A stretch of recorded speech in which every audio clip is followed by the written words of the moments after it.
Internet, hello and welcome to the Classic Championship Series Novice League Week 5. I'm HNA2, this is Sultan, and we're here to bring you the series between Elysium Frost and DCG Styx. Elysium Frost coming into this 2-2. They got side selection for this game. They've chosen to be on blue side. DCG Styx coming in 3-1, obviously on the red side. We're already into Champions League. The first three bands coming out are Zack, Zed, and Zaya on the side of Elysium Frost. On the side of DCG Styx, they're taking away Olaf and Silas. Yet to see the third band.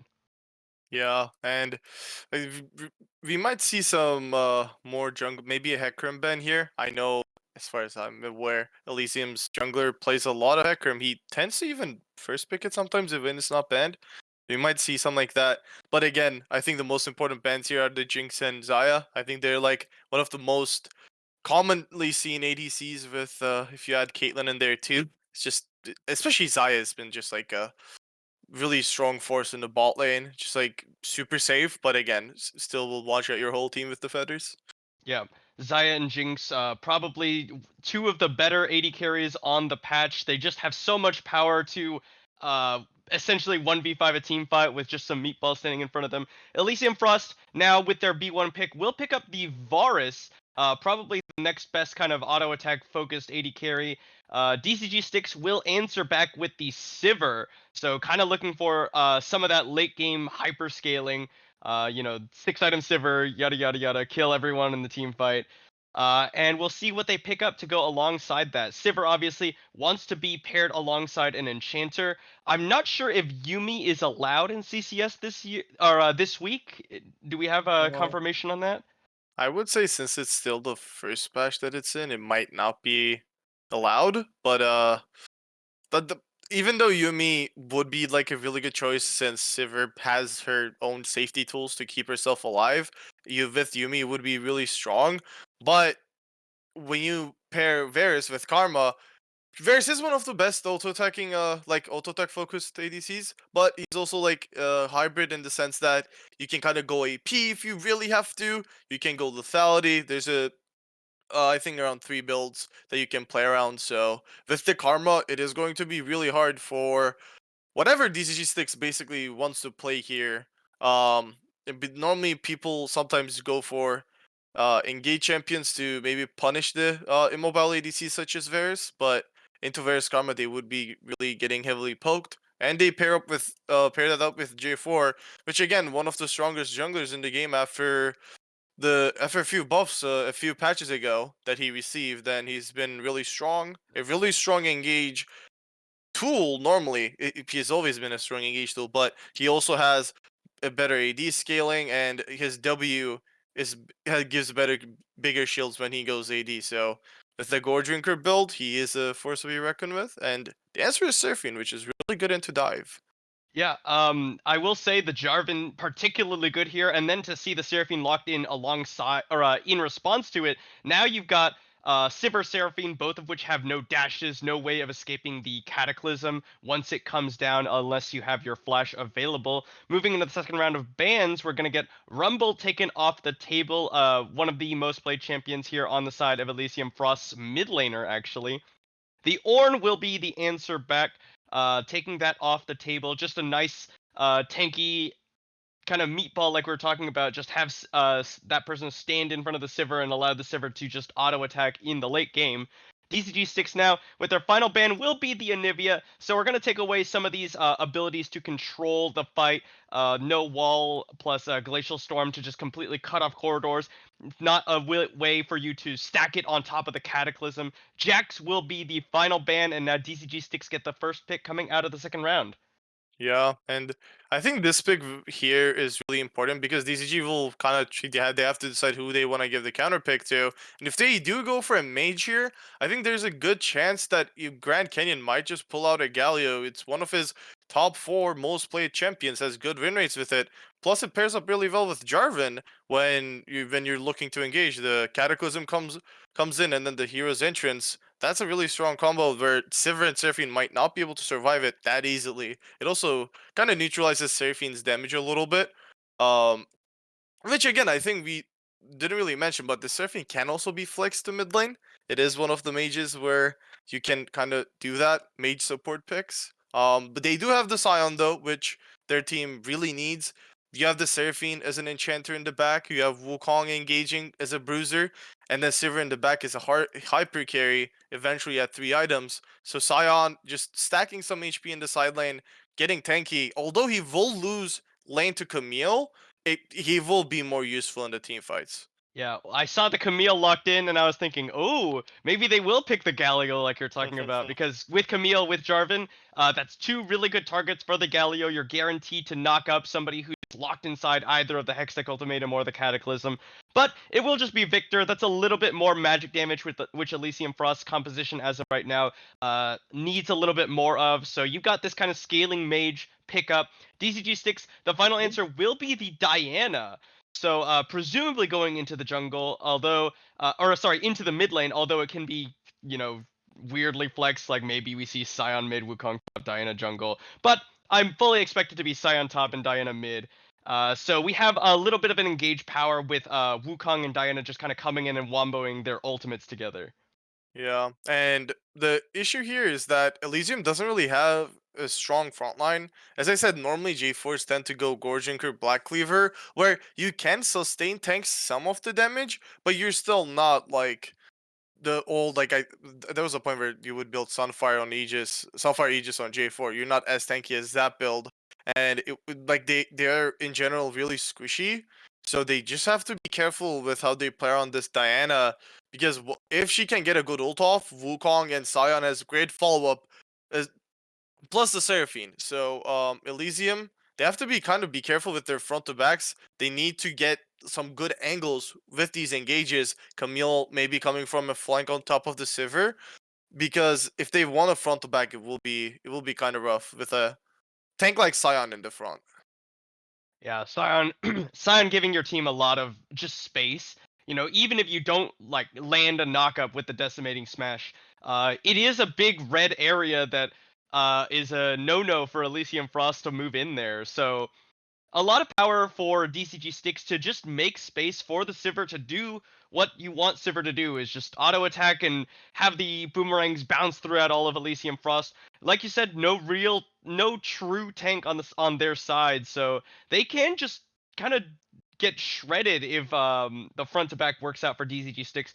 And of course the Seraphine as well, just the ability to make space for Sivir with the Encore. Anyone who's diving in is going to get charmed away, and Sivir will be able to move back and get some space and continue auto attacking. I really like the draft for both of these teams this game. A lot of times when we see in CCS is a team that, in our opinion, I think really comes out ahead in draft. But in this particular game, I think that champion select went pretty evenly. But in your opinion, who would you rather be playing? Which team I comp? I would say I would rather be playing sticks because it's like a little bit easier to execute. It's just like there isn't a lot of like hard skill shots to land. On the other side, Elysium, they really need to be picky with how they're fighting. Like again, Victor, Camille, Karma, Varus, Jarvan, they're all like whoever gets picked will be getting bursted down and with little to no escape tools for themselves. On the other hand, like Sivir has the spell shield, Wukong has his W clone to like really jump away, and Sion is really tanky. It's really hard to really burst champion like that in a team fight. But I would say I like DCG Stakes team comp just because of that. It's just like it's a little bit easier to execute. Yeah, I agree in terms of like execution. It's a little bit easier. That being said, Elysium Frost, they have a little bit more power to influence the game early on. Varus and Karma are obviously going to have kind of the lane priority over Sivir Seraphine. Sivir just doesn't really do very much damage in the laning phase. Really needs to get a few items before she really starts just shredding you with the auto attack reset. Camille, obviously, like you said, will have a lane priority as well as probably the 1v1 initiative throughout against the Scion. So DCG Sticks are really looking to try and force these big ball ups and fight 5v5. Yeah.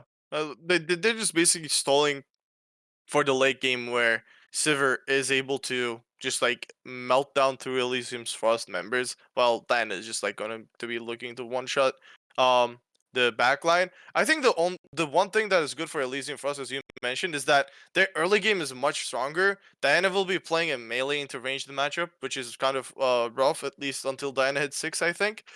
She is also under pressure of like Jarvan ganking, so if she's caught overextended, she might just be dead most of the times. They have the bot lane that can easily get prio, and Camille should be fine in the top side. So Elysium Frost, their success will be heavily reliant on their early game.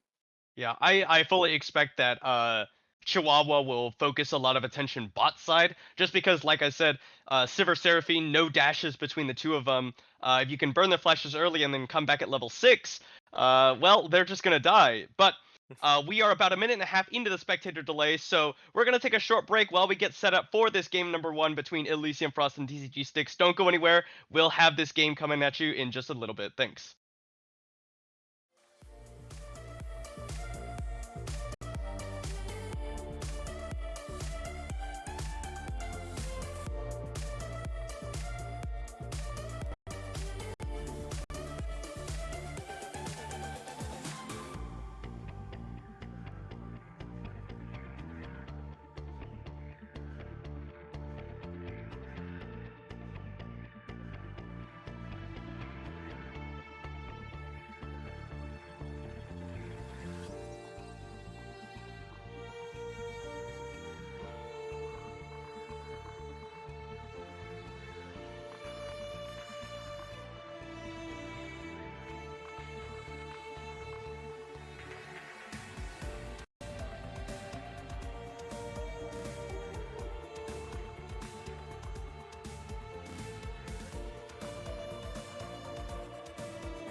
Internet, hello and welcome back. We're here with game number 1 between Elysium Frost and DZG Sticks.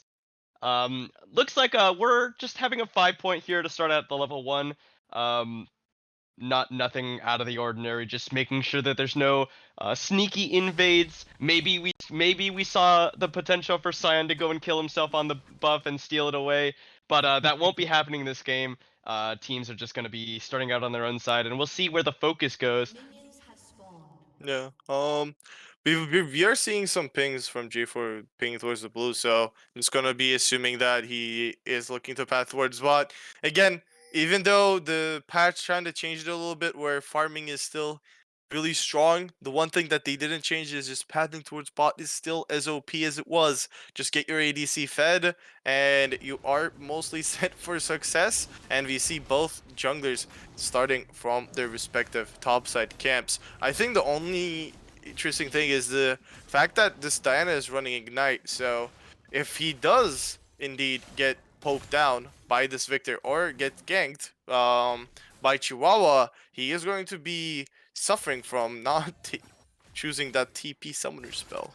Yeah, the electrocute mastery as well kind of indicates that Andicus will be opting for a more AP heavy Diana build, looking for a more burst as opposed to the popular build in the jungle Diana right now, which is the Jack Show after you build your Demonic Embrace and potentially your Nashor's Tooth to be a little bit more of a AP bruiser type champion.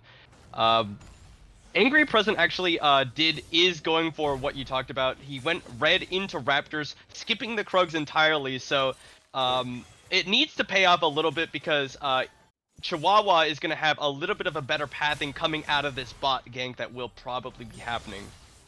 Yeah, and there is a ward in the river placed a little up towards his blue entrance. So if he goes straight to bot lane here, they will know. So this will be kind of like some time lost for Angry Present. He will get caught by the vision. It will force the bot lane of Elysium back, but they're still kind of sitting above. Oh, Jarvan is skipping the red buff actually. Yeah, Flash from Seraphine. not much happening here. It did look like there was a flash Oh? in the bottom lane. You know, the kid trying to look for the double E, but didn't get the root off. It traded the flash from Chaser on the side of Elysium Frost to avoid getting killed by that gank. Yeah. Unfortunately, directed camera was like, "Oh, fighting topside. Let's see a Camille wail on Scion for a little bit." But it's fine. We kind of know what happened.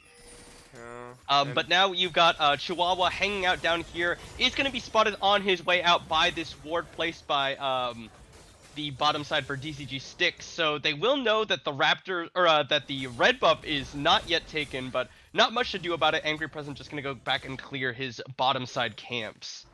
Yeah, and another thing, it's just like he was ahead in the clear speed, but now that he skipped red, and to be on the sap bot for an unnecessary amount of time, he will be kind of back on speed with Angry Present.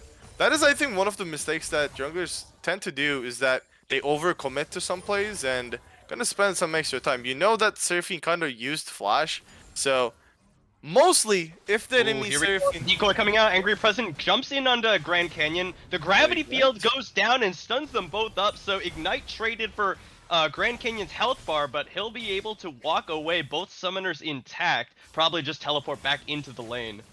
Yeah, and this is kind of why you like taking TP on these champions, because he will be able to come back with full HP, full mana. Boogie taking the lesser end of this trade, and there's the hook shot in. Angry Present gonna show himself here.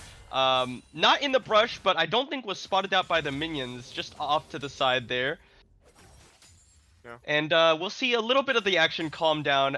Chihuahua, like you said, spent a little bit of time down here, but was able to secure the bottom side crab and now take a recall as well.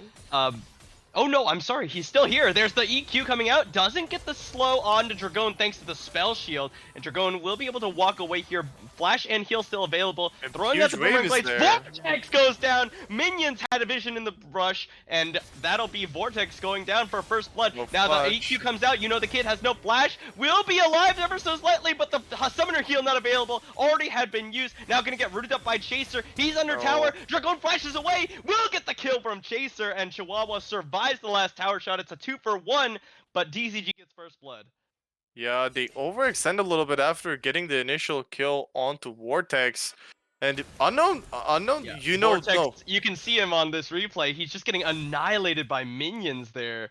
And now they overcommit a little bit going forward, and then the EQ comes back off cooldown for Chihuahua to re-engage on the flashless Seraphine.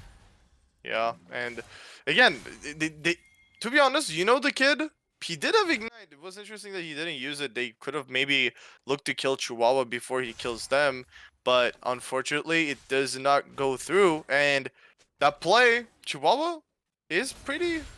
He is pretty rich. He is up 500 gold, and it will be pretty helpful when it comes down to just pushing down the early lead. Although you don't want J4 to be the Fed member on your team most of the time.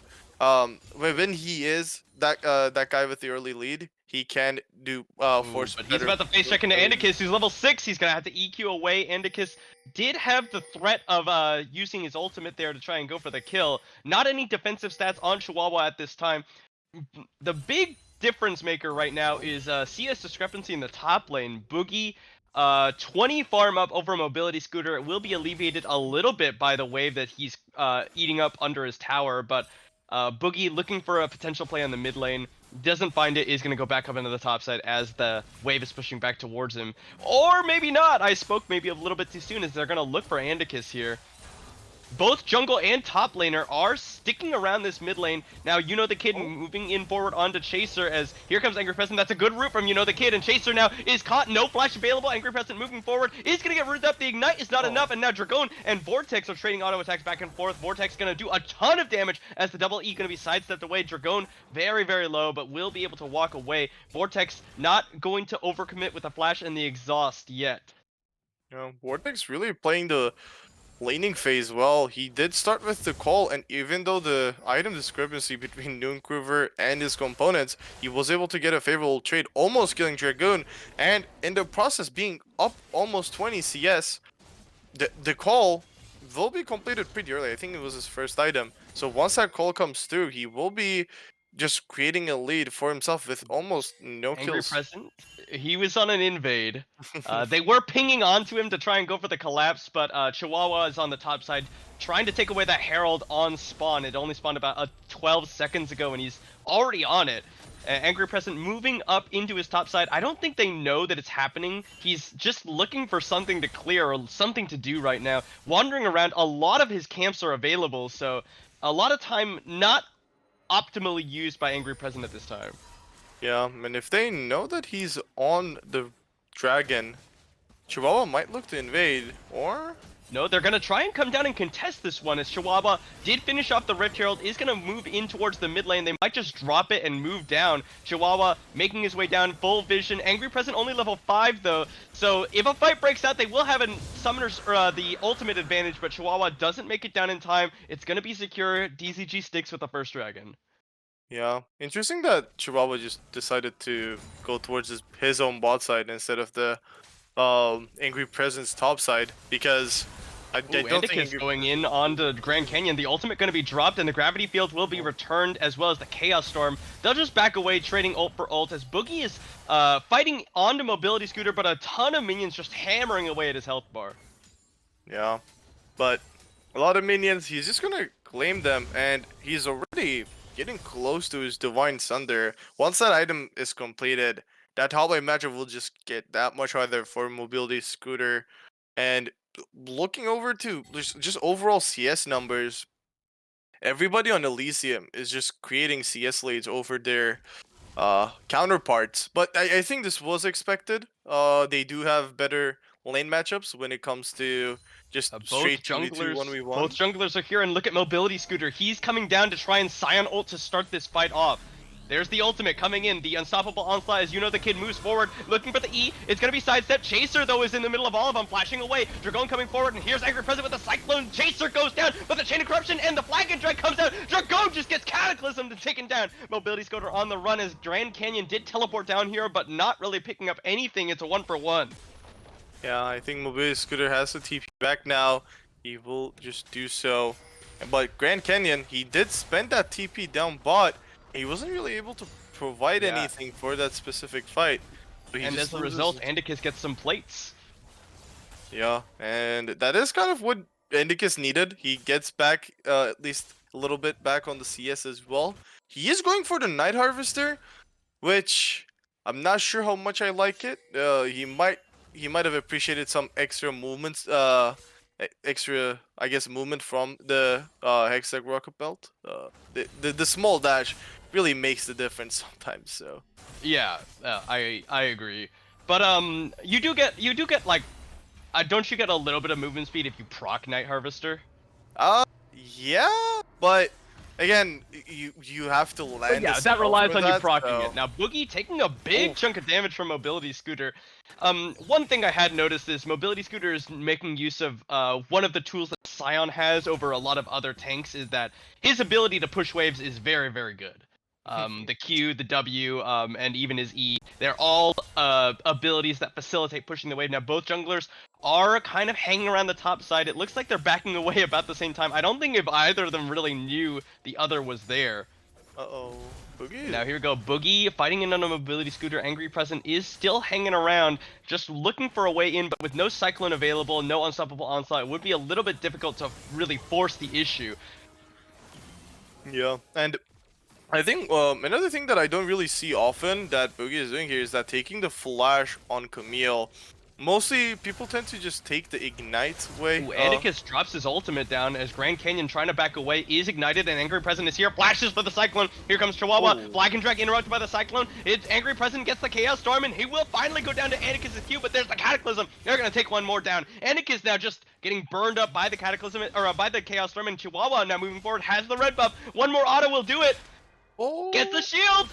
And it will be enough. Chihuahua gets it in the one for two. Boogie, meanwhile, has to flash away from Mobility Scooter to survive. So Scion taking a little bit of the initiative in this top lane, not something we were expecting, but maybe the matchup will turn once the Divine Thunderer comes in completed for Boogie. yeah. There's actually a 200 Oh, gold. Encore is going to be used. Chaser is going to get pulled back in, but too many minion waves, and the Chain of Corruption has to be flashed away from by the Kid. Yeah, and I guess a good try. They wanted to at least pick them off. It was a good Seraphine ult, but he was forced to flash out. If that Chains of Crump should land, that Varus grabs that kill. And VC, like, there isn't really a huge kill difference, or like even plates taken by Vortex, but just by the CS and the difference of Cole, he is up 900 gold, which will give him the Immortal Shield Bow, and he will be slowly working towards what I'm assuming is against his Rage Blade. Yeah, the on-hit Varus build. This is my preferred build for Varus. I think it it uh it puts out a lot more DPS, provided that your uptime is good. The lethality is good if you are getting Dove on, because it allows you to play from a much farther range. Now, Dragon spawning up, it will be the Cloud, and it looks like Elysium Frost already have their priority in the area. They did rotate Boogie down here beforehand. So Mobility Scooter, a little bit too late. They're just going to go ahead and teleport back up as the Dragon is already secured. They'll even up the Dragon score at 1-1. Yeah, but then he's getting some free damage onto this mid lane turret. Yeah, Grand Canyon actually going to get pushed back, and the Cataclysm, the kid has no flash from earlier, but no follow-up, really. The Cataclysm is going to fall down, and it's just going to be enough as Grand Canyon just drops all of his abilities. Now, Boogie aggressively hookshotting in on a Mobility Scooter. The Divine Thunderer making a big difference in his ability to trade with the Scion, and the Spell Shield going to be used on the Hail of Arrows. And now Angry Present trying to escape here, and the Flag and Drag comes out. Oh, good Cyclone will interrupt the Flag and Drag, but he will get rooted up. Angry Present does have a second Cyclone, and Anarchus comes in with the ultimate. They've already lost the Wukong. Chihuahua is tanky enough. He's got the Black Cleaver finished off. The Unstoppable Onslaught comes out. Chihuahua looking for Anarchus. There's the Chaos Storm coming down. Chihuahua gets a big shield from Chaser's ultimate, and they're going to be able to back away. Just a quick pick onto the Wukong. Yeah, the hard steel damage was not nearly enough. The shields from Chaser keeping Chihuahua alive, and the 400 gold shutdown doesn't go over to Andicus or Mobility Scooter, which they would have really liked. And we see the gold lead just jump to 3k after that whole trade. BC Varus is still pushing down in the spot side and really poking Trigon down to a decent amount of HP. And he will be taking his reset now. With this Herald taken though, if they can break down this mid lane turret, they will be able to do much more with the lead that this G4 has. We're just seeing that the fact that if you don't have flash, this J4 this J4 ultimate, if you're caught in the Cataclysm, you are most likely dead. Yeah, you were talking about how, you know, J4 not necessarily the person you want your gold allocated on, but if you in the early game you get a lead on the J4, you can, because you're the jungler, you do get to just kind of distribute it out amongst your teammates if your plays are working. So Chihuahua's plays are working so far. 4-0-3, 100% kill participation on the Jarvan. It is resulting in about 3,500 gold lead for his team as a whole. So now it's just a matter of time before the rest of the team members get ahead if the pace continues this way. Grand Canyon opting for the Rod of Ages following the tier build, so will be a little bit tankier than your average Victor. Yeah, definitely. And I think that's what he really needs to do. He shouldn't be under a lot of pressure from the Sivir. Sivir, he is going for the Gale Force build, which I'm not sure how much I like it. She can Gale Force away from the J4 once the Oh, flag Angry gets dragged up Present gonna through. get rooted up here by Chaser. Now Grand Canyon comes in, drops the gravity field, has to flash away into the Dragon Pit. The flag and drag was threatening, and now the Cyclone, or the Cataclysm is available. Flashes in, there's an Encore though, and Angry Present goes back onto the other side with Cyclone. They're gonna come out, Dragon is just doing a ton of damage now. Vortex has joined the fight, Piercing Arrow takes down Dragon, but they've lost Chaser to the crushing blow from Angry Present. They're backing away, another 1-for-1 yet again. Yeah, a really good Seraphine ult to really make the turn the fight in favor of DZG Sticks. Even then, it is a 1-for-1, and I will be honest, if I'm losing my support for the enemy ADC, I will call that one worth it. They will be able to pick up the mid lane tier 1 turret. The TP is coming through to defend it, but yeah, they're teleporting in, but can Grand Canyon defend this when the gravity field comes out? And here comes Boogie off the side. Angry President trying to finish it. The first tower goes over to DCG 6, but how many will die for it? Angry President loses one. Andicus is caught in the Hextech ultimatum, looking for it to fall down. He flashes and dies anyway. It's a 2 for the tower. Yeah, and it will not be. I don't think they will be seeing that as a play that will be beneficial for them, because now they're both dead. The Herald gets dropped. The Bears picked up the bot lane turret. They gave over 2 kills. And this Herald might be able to open 2 if they want to go for it. It will definitely get 1 more charge. So the tier 2 turret will also be under pressure soon. Oh! Charge is taken down as the eye opens up. Mobility Scooter claims the Rift Herald, so will deny the second charge, but you're right. Trading 2 lives for that first tower sounds okay in theory, but that opens up the map because now the Rift Herald gets dropped, and they trade essentially 2 towers for 1, plus the 2 kills as a bonus. A third dragon of the game coming up in about 20 seconds, and DCG Sticks, they're all kind of converging on the top side, looking for a play onto Boogie. And he's gonna go forward, the hookshot used, and now it's a really bad. Angry President flashed away from the Cyclone, but the Unstoppable Onslaught comes in, the second Cyclone comes on, and Andicus gets a kill back for DCG Sticks. Yeah, he did think the enemy team was not towards him, so he uses the hookshot to really go aggressive on the mobility scooter, but regrets it as soon as possible. And his flash might create some distance, but Unstoppable Onslaught, it covers a lot of distance. So he does get caught, and burning his flash in the process as well. They will be able to pick up the top tier 1, and with that, they do have some opportunities to put down some deep vision before like eventually when this Baron comes up.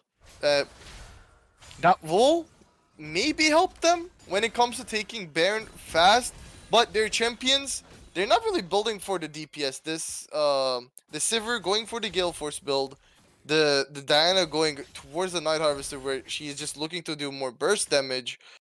I'm not sure how much helpful that will be.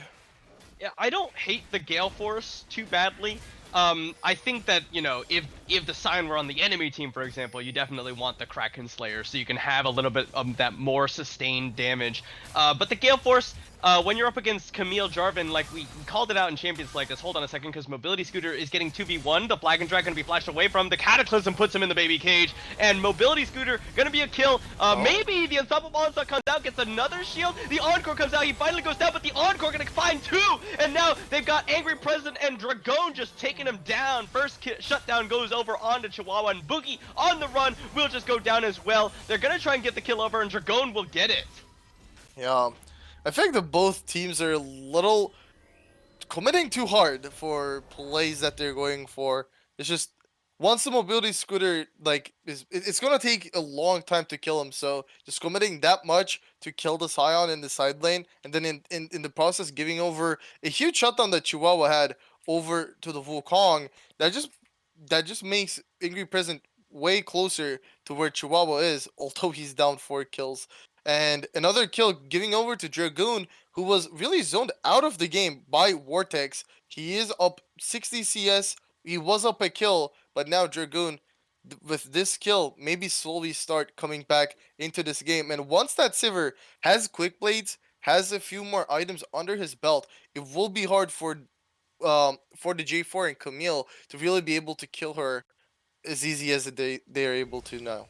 Yeah, Chihuahua actually not going for the build that you and I both anticipated he would. Instead, going for a little bit more team-oriented, building up the Radiant Virtue as the mythic item of choice rather than the Gore Drinker. A little bit less damage and a little bit less self-tankiness in exchange for the Radiant Virtue healing, radiating out towards his allies.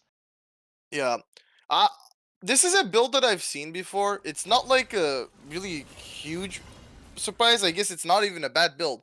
I just personally think when you have the 6 kills, when you have the gold lead, you should try to make the most of it. The enemy team has 3 melee champions, which is when Gold Drinker gets most of the value. If they have more than 2, 3, 4, 5, anything, you get a lot of value out of your Gold Drinker. So plus extra damage, right? You will be able to get on top of the Sivir the easiest on your team. So the more damage you can deal onto that Sivir, the better it is. We will see how this Radiant Virtue plays out. The team fights seem to be going on for a long time, so the Radiant Virtue healing might make the difference in some of these fights. But I feel like for the Radiant Virtue to really be effective, it will be hard because one heal cut item will neglect a lot. Yeah, I don't hate it. I like the idea of going for a little bit more team oriented, but he's gonna look for a play here. The Flag Drag comes out. Dragon does have flash to escape the Cataclysm, and that is exactly what will happen. So the Sivir down a flash for this next fight. The Baron is on the table, but that's not what they're gonna go for. 10 champions alive, a little bit risky to go for something like that. Yeah, especially this early on. Maybe they can do it. Maybe they can try to sneak it once the Varus has the Blade of the Ruined King to really dish out the damage onto that Baron. But until then, this game will be probably just like getting slowed down. Both teams looking to finish a few more items. They both have scaling options. And one thing that I also didn't really don't see often, is a Radiant Virtue on the Seraphine. Normally, even if you're looking for the healing, people tend to go the Moonstone build because of the extra buffs to your healing and shielding, so that when you get a double W off, Yeah. it would be healing way more. I'm not sure how good the Radiant Virtue is, but this does make him tankier in a case where Boogie Chihuahua is on top of him. So maybe that was his thought process doing this. So I can't really Yeah, get it. I agree. I think that that would be the justification for the Radiant Virtue. In most other cases, the Moonstone is going to be more efficient just because you're getting so much value out of it, just because of how easily it's procced by Seraphine. In addition, it's cheap. It's a cheaper item, you know. So it allows Seraphine to build towards the second and third items a little bit more readily. Chaser, on the other hand, has opted for the Shirelias. So a little bit more move speed and a little bit of an engage assistance for this Karma proccing the Shirelia's active. So we'll see how this one comes out. No grievous wounds available for either team as of yet. I think the Oblivion Orb just got picked up by Grand Canyon, so there is some there. Okay. But I guess there's the ignites over at the DCG stick side. So I don't think there's a lot of heal to be cut on the other side. I will be honest, but Camille is working on But the stop turret. I yeah, do want realize this is getting to. collapsed on. I think he just realized that he can maybe try to TP away. Just gonna go Don't. try and go for a sneaky recall, but is now gonna go for Oh, the oh, nice oh, juke it works. away, and now the dragon with all their members committed onto the top side. Dragon is uncontested for Elysium Frost. That'll be their third dragon, putting him at soul point. A great escape from Boogie. Did have to burn the flash at the end of the day, but successfully does so. Yeah. Before the play was gonna happen, I was you just gonna mention that maybe DCG should look to deny more dragons because in a case where in 5 minutes Elysium gets this soul, it will just be hard because normally Ocean it's not the most effective soul. You get one heal cut item and it just like neglects a lot of what Ocean Soul does in the game.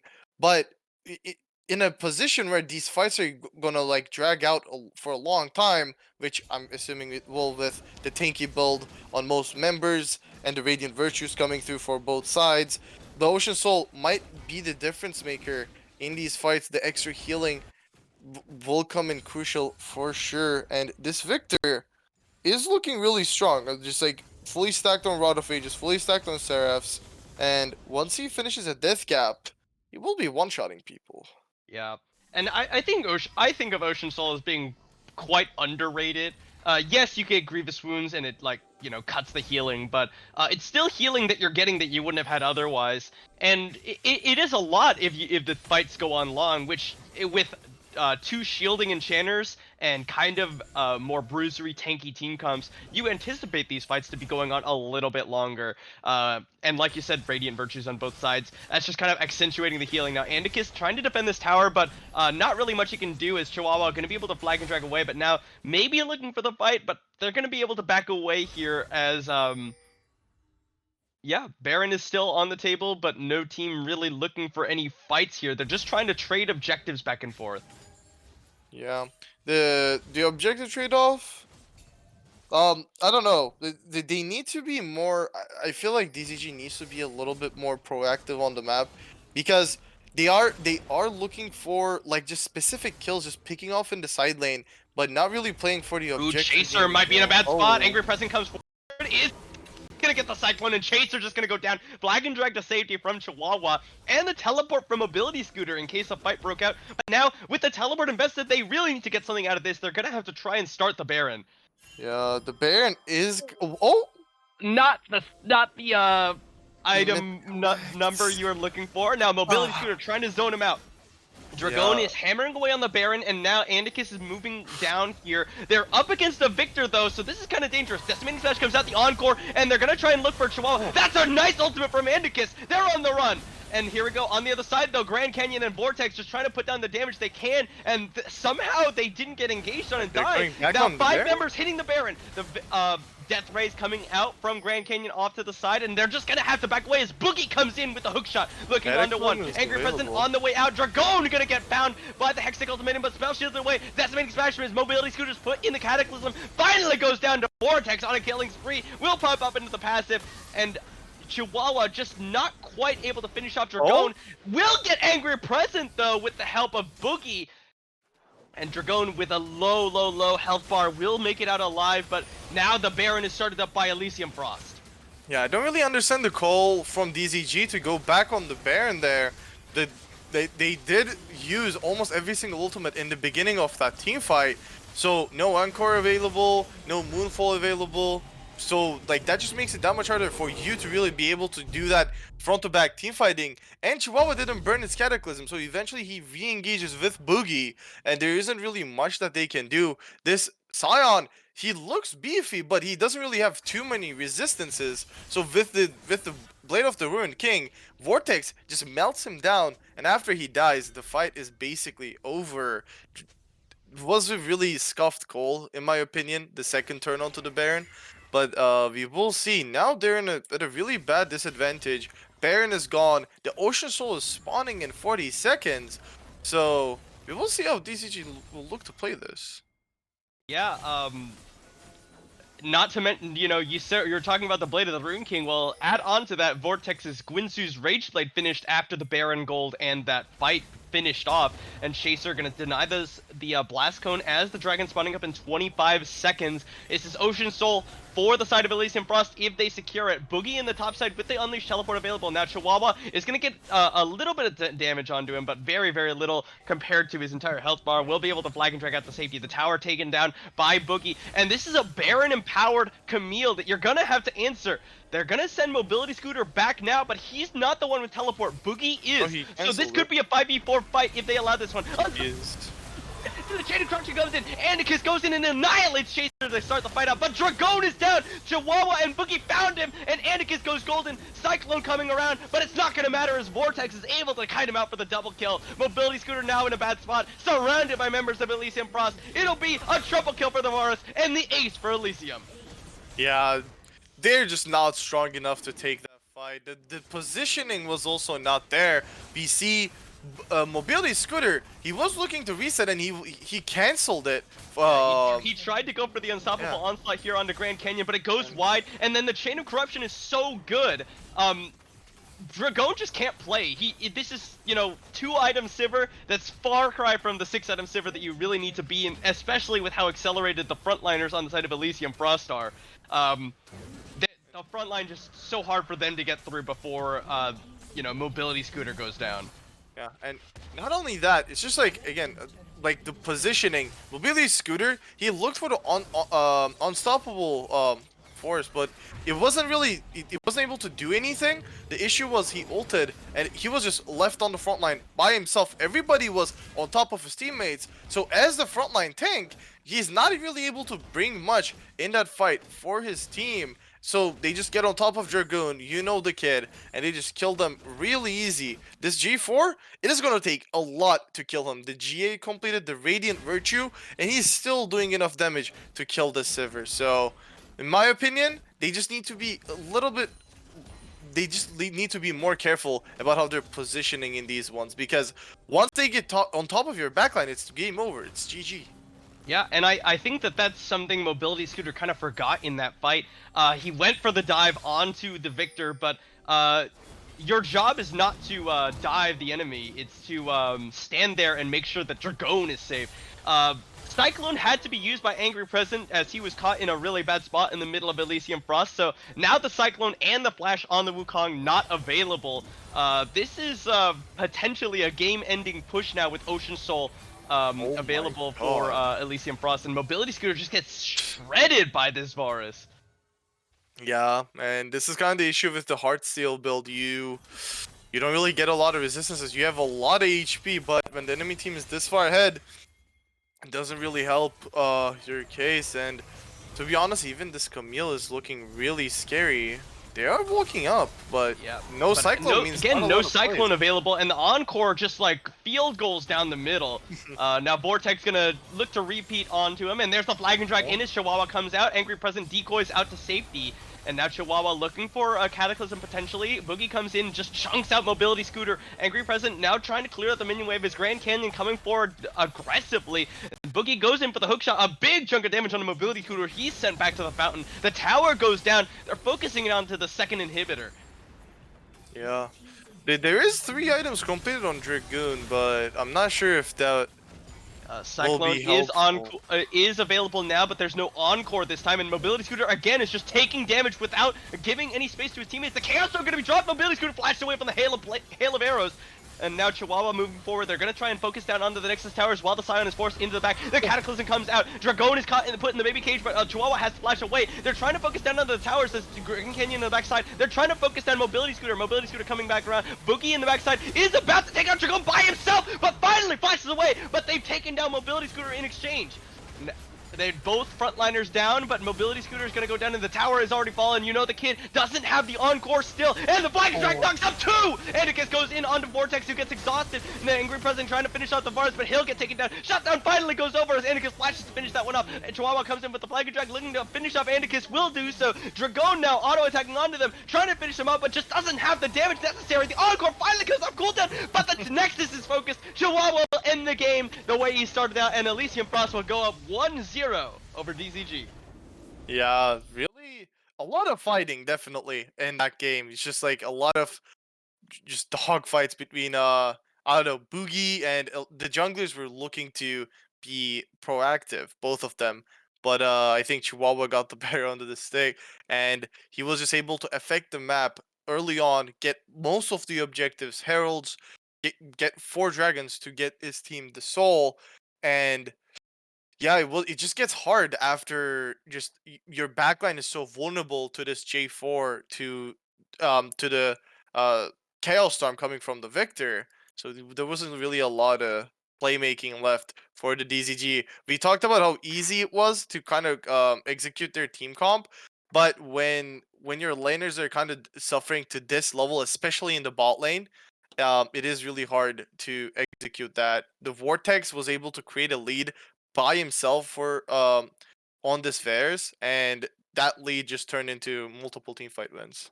Yeah, so really nice game for Elysium Frost. They're now 1 game away from taking the victory over DCG Sticks.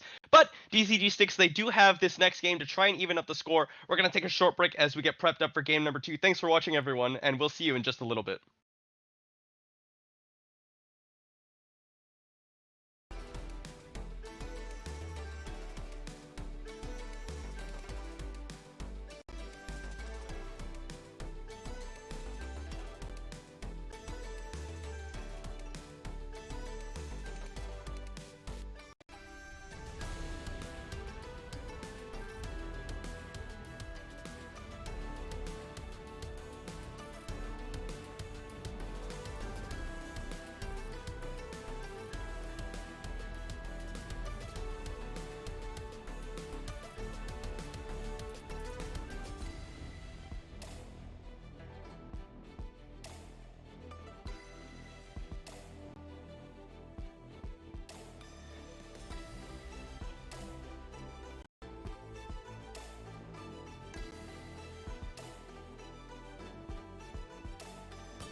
Internet, hello and welcome back. We're here for Champion Select of Game 2 between DCG Sticks and Elysium Frost. DCG, with the loss in game number 1, have now opted for the blue side. Um, they're going to take away pretty similar to what they did in game number 1. First two bans are Olaf and Silas. Um, on the other side, though, Elysium Frost, they're the ones who banned the Jinx away this time, thinking that that's a B1 pick for DCG Sticks. Yeah, just kind of other than that, similar to what we've seen in the other game, the Olaf and the Silas. I don't know. I'm not sure if Olaf and Silas are just like Silas. I can understand, especially since they like playing champions like Seraphine.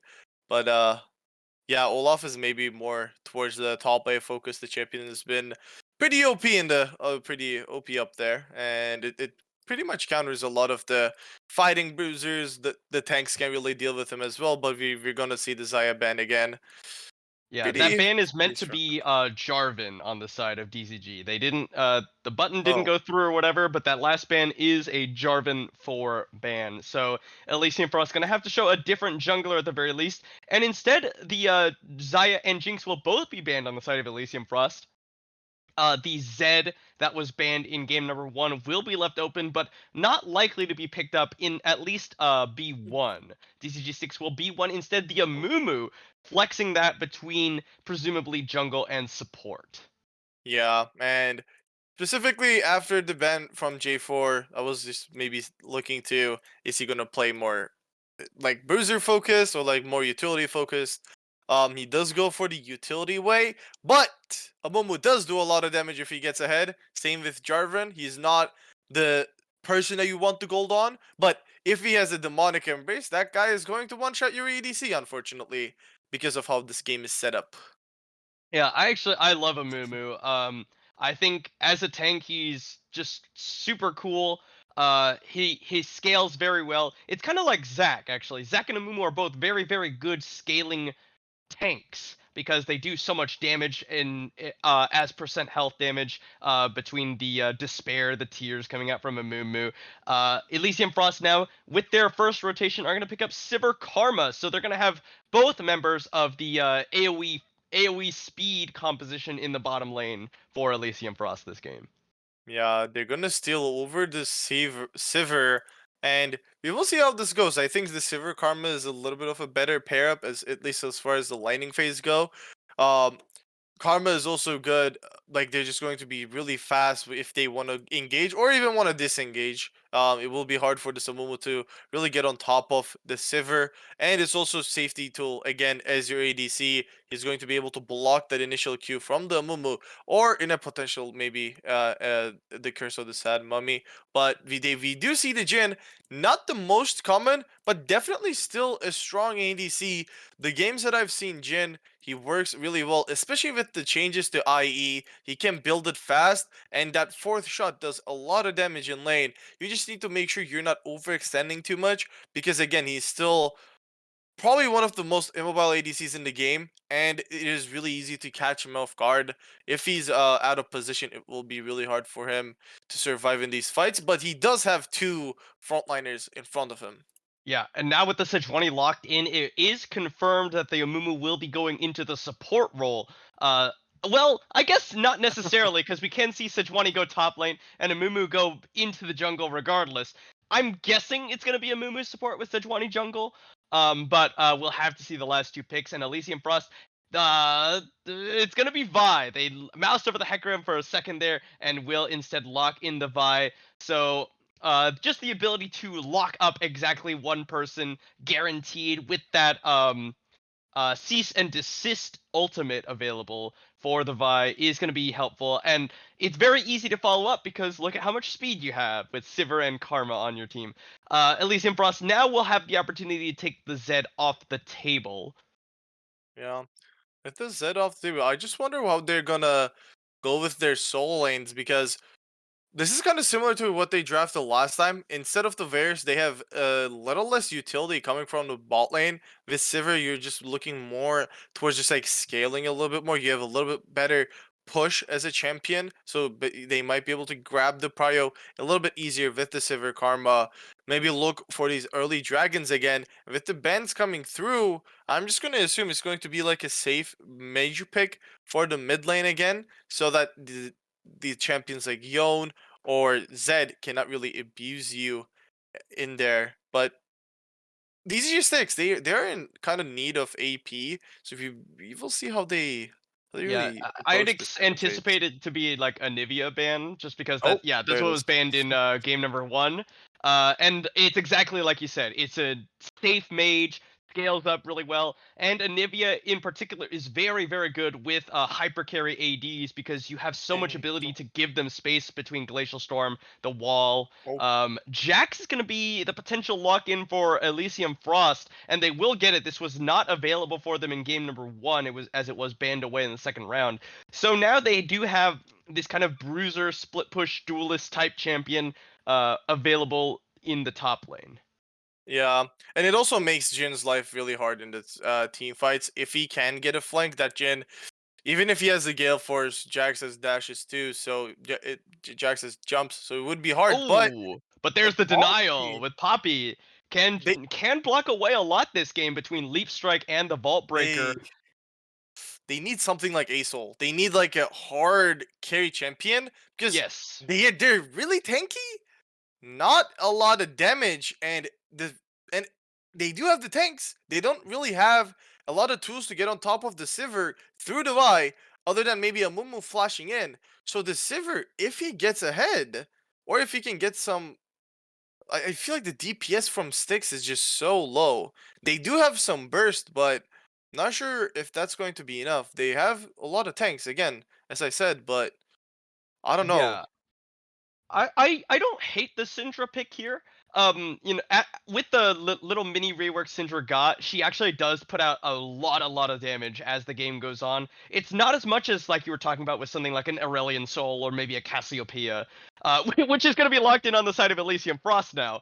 Um, so a lot more sustained damage for the side of Elysium Frost with Sivir and Cassiopeia.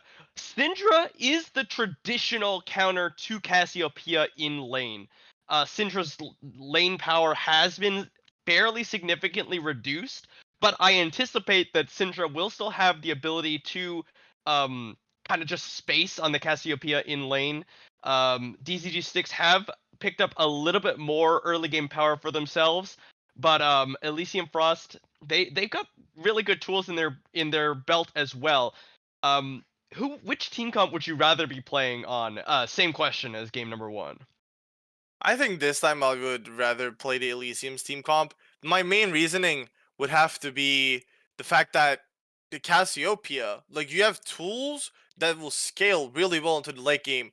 Jax, Cassio, Sivir, all of these champions are super strong in the late game, mid to late game, and these EG6, they do have tools to make plays, but I feel like their damage, unless they're super far ahead, it will just not be enough. And as someone who's seen what Vi Cassio can do at level 6, it is going to be hard for the Sintra to really create a lead. Vi ults on you, the Miasma comes right beneath you, and there's nothing you can do. You can't flush away, the damage is there, you will more than likely die, and Cassio is, again, really tanky. Like, the Rod of Ages, Seraphs, whatever Elysium Grand Canyon built last game, he can build it this game, and the damage, he already provides the damage in his kit, so he will be really hard to kill. And I would rather bet on that than three tanks and a Jin Syndra. Yeah, I completely agree. Uh, again, I don't hate DCG Styx' comp, just like I didn't hate Elysium's comp in game number one. But I do feel as though they are lacking a little bit in terms of damage, just because you picked Poppy, Sejuani, and Mumu. This is three awesome frontliners. But then you're instead of picking, a hyper carry, you're picking Jin instead. Obviously, the major hyper carries in the form of Jinx and Xayah were banned this game, and then Sivir was taken away by Elysium Frost. So, I mean, what are your other options? You could go for Varus. I think Varus would have been a little bit better here. Not only is it more, on average DPS, I would say, than Jin, but it also is, you know, a utility AD carry pick. You have the Chain of Corruption that you can really easily chain in with Amumu, Sejuani, Syndra. Um, so, you know, and this is me kind of showing that I personally think Jin is like, you know, it does a lot of damage, but really not that good because I'd rather see like attack speed focused AD carries. Um, but yeah, I think DCG6 picked up a nice core, and then they kind of just like picked Jin. Yeah, I feel like yeah, any type of other hyper carry ADC would have not even hyper carry. I feel like Just I like an guess attack speed focused AD. yeah, Yeah. even maybe Draven, where like you are forced to play with axes, but you can go super like super aggressive early on, where that's what your team wants to do, and if you can snowball the Draven, then you just have a you just have a win for your team. Maybe even like anything else than a Jin would have worked. We will see. I like it is not impossible to win with that team comp. I just personally think it is just they have to make something proactive, some proactive plays on the map. And we saw last game, Elysium was better at playing the early game. So I don't know. Like from my experience of casting these teams, I have to bet to Elysium. Yeah, I also kind of give champion select to Elysium in this game. Uh, it, game one, I think DCG Sticks came out on top of champion select very, very slightly. This game, I think Elysium Frost came out in champion select a little bit more than they did, or than in game number one. I really love Cassiopeia. I think the champion is just kind of insane right now. Tier Rod build, as well as the fact that you're a sustained damage uh battle mage with the ability to zone with the miasma. There's just a lot to love about Cassiopeia. Although again, I think Syndra is also a great mid laner. I just, you know, it's not a, you don't really have this very high DPS comp. You have like a lot of burst, and then you have to wait a little bit, and you have a lot of burst, and then you gotta wait a little bit. Um, you you might not get the chance for a second rotation on the side of DCG sticks. Yeah, it will definitely be hard.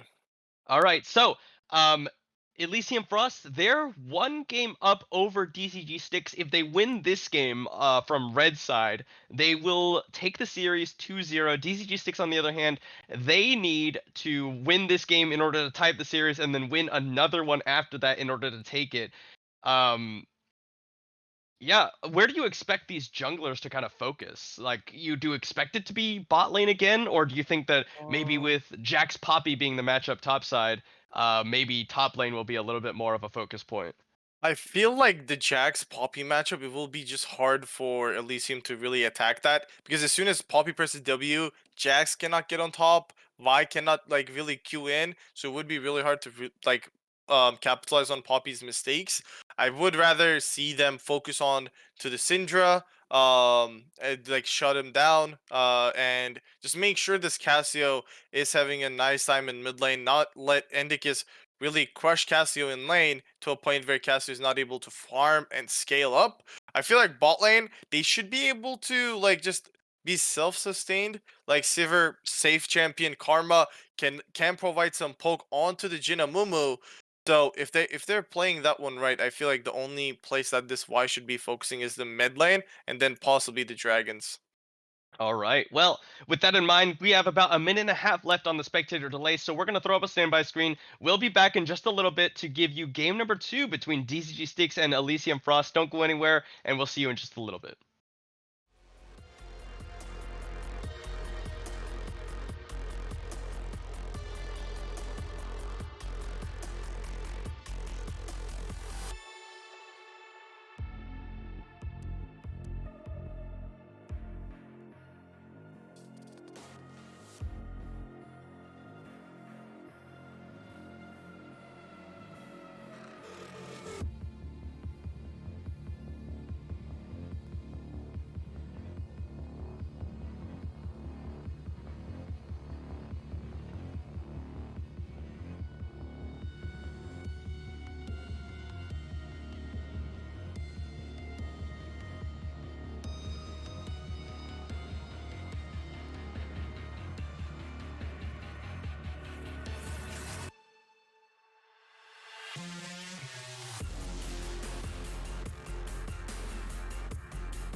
Internet, hello and welcome back. We're here with game number 2 between DCG Sticks and Elysium Frost. DCG Sticks on the blue side are down 0-1 compared to Elysium Frost, and they're gonna need to win this game in order to tie up the series. Whereas Elysium Frost want to just win this one to make it a quick 2-0. Again, just a nice little 5-point. Elysium jungler is going to be spotted out a little bit by Angry Present. Well, I don't know if they know that the Sejuani is just hanging out there, but it's not going to mean any. Yeah, there's the Oh. ward. Put on his head. Hello. Yeah, and to be honest, he still isn't boarded, so I was expecting Angry Present to like maybe take a reset to get the ward off, so that either Andicus or Scooter can really start off with a level lead from the first wave. One interesting thing that I see here is the exhaust on Andicus. I'm not sure who he's worried about so much about the exhaust, but I can definitely understand the cleanses on the side of Elysium with the amount of CC available on the other team. It is kind of scary, especially as the squishy carries. Yeah, cleanse for both Grand Canyon and Vortex to deal with, Sejuani or Sinja or Amumu, or even the Deadly Flourish coming out from Dragon's Jin. Any one of those CCs lands and lasts means that the remainder of them are going to land, and that could just spell death for a carry. The exhaust, I anticipate, usable in lane against Grand Canyon, of course, will be answered by the cleanse, but mostly for being threatened by Boogie, I would anticipate, because that's going to be the one who's probably going to be jumping on you that's most threatening. And now, with Sivir Karma, you are going to have this level 1 the ability to push the lane at level 1 between the Boomerang Blade and just Mantra Q. Now, Mobility Scooter is going to get stunned up by Boogie. One more minion will get, one minion after in the second wave will get level 2 for Boogie, but he doesn't get it until afterwards, so now won't be able to just jump on a Mobility Scooter just yet, and now he's back safe under his tower. Interestingly enough, Chihuahua did go for the Krugs, whereas Angry Present yet again has opted to skip one of his topside camps in favor of getting to bot side a little bit faster. Yeah. He is gonna look for an early gank towards this, and it is an interesting ward in the river that doesn't really see the tri-bush. He is gonna move towards mid because this Cassiopeia is really pushing the wave in early on, so maybe a good gank opportunity there. But this Jhin is already kind of struggling in this lane, plus the cold start we see from Vortex again. So if they can just keep this safety and just keep farming, they will be just like slightly ahead by the time both ADCs hit 100 CS. Yep. All right, so Grand Canyon gonna go ahead and take a recall here. This is almost like basically a cheater recall. Finishes it off, picks up a Sapphire Crystal, building towards the Catalyst after having started the game with the Tear of the Goddess. So we will be getting that Tear of the presumably the Tear into Rod build. I think it's just better than any of the Lost Chapter items on Cassiopeia. Now, Boogie gonna stun up Mobility Scooter, but is taking a little bit of damage from the minions. And the Puppy actually does do a fair chunk of damage if you get hit by both procs of the Hammer Smash. Yeah. But Chaser and Vortex just shoving in onto this bottom side. It's gonna be a little bit difficult to force anything down here. And Andicus is here. Yeah, it's a 3v1 here. Boogie, flash for the second, and first one goes over as Angry Present will flash to follow up. Nice play from Mobility Scooter. No real time to react to that one for Boogie. Just flash, stun into the wall, and then Angry Present flashes to get the damage follow up. Yeah, but the issue here is that that move from Andicus means that there's no one really here to cover mid, and you see Mobility Scooter is not TPing there either, so there will be a lot of CS lost to the turret, and because of that, the 600 gold worth of the first blood doesn't really make too much of a difference around the map. The gold leads, when we look at it, the kill went to Angry Present, so top lane Mobility Scooter is still down because of the 10 CS difference, and Andicus has a small lead, but down in the XP as well. So that play, good proactiveness again from DZG, which what they need this game, but not really enough to create a commanding lead on just Yeah, for now. it's not as good as it would appear. Is what we're saying. Yeah, and again, like you said, Boogie with teleport not really gonna lose that much to that. And in fact, he is ahead in CS because of the recall that Mobility Scooter had to take. So at the end of the day, gold is still pretty close to even once it's all said and done. Now Boogie just leap striking in onto Mobility Scooter, looking for the counter strike, but will get slowed up, and Mobility Scooter is able to just come back in and give him a little love tap on the way out. Yeah.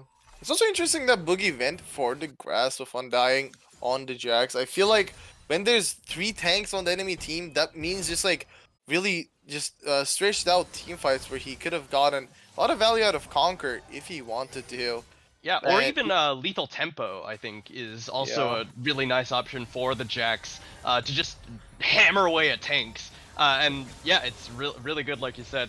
So, you know the kid, and oh, hold on a second, his Angry Present shows his face in mid lane. Grand Canyon actually doesn't even have to flash, is able to throw to the Miasma, and Andicus can't really follow up on that one. We'll just give a little bit of poison to Angry Present as a retaliation, while the rest of Elysium Frost get some priority on this dragon. They will be able to pick this one up thanks to pushing bot and pushing mid. Yeah, and with the dragon, the first dragon taken, we will know that at least it's not an ocean nor an infernal soul. That means it can be cloud, hextech, chemtech. Those ones still Mountain. probably one of the strongest, I would have to assume. But this game, ocean soul would have also been appreciated, especially after last game, not making too much use out of it. It would be a nice one, but we will see. We see Sejuani already around this Herald. It will be up in a minute, and if they can move a Momo over as well, they should be able to keep Prio in top.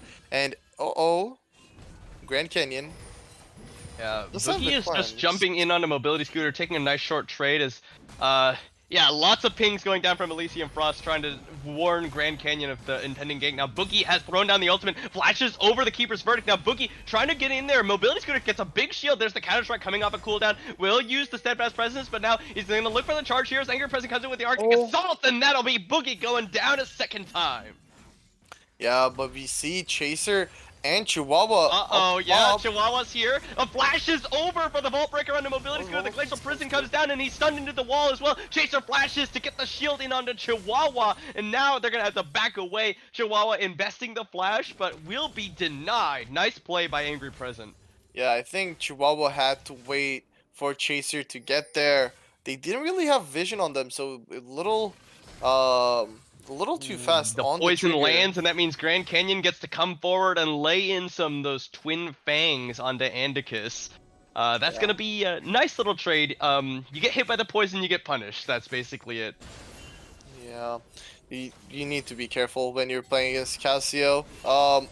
But again, this is the second time that their Angry Present was able to move towards top, get a successful gank off, but the wave was left in a really bad spot. So now Scooter is in a rough spot where he can't really go back to lane because it's frozen, and he's trying to look around.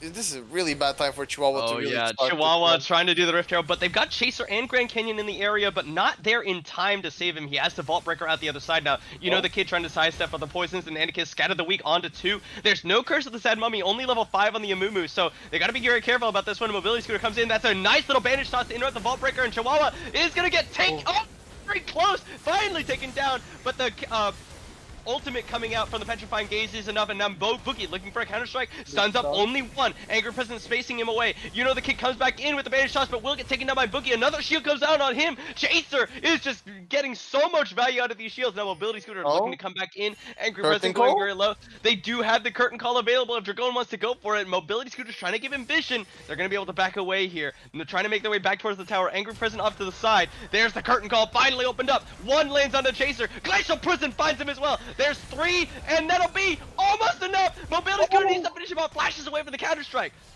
Deadly Flourish doesn't find a target, and they had to back away just so low, but they make it out.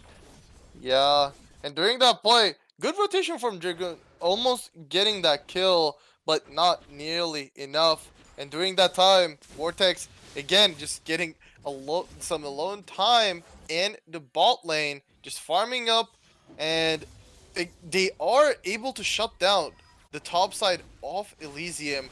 Boogie is not having the best time of his life up there, but this Sivir is just left alone, and we were talking about it. The fact that you shut down the Jax doesn't really matter too much. He's still the front line. The Vi is the front line. The issue is if this Sivir gets the free farm like he's right now, it will be getting really scary for the side of DZG Sticks, and that Sivir is just getting closer to the Kraken Slayer every beast.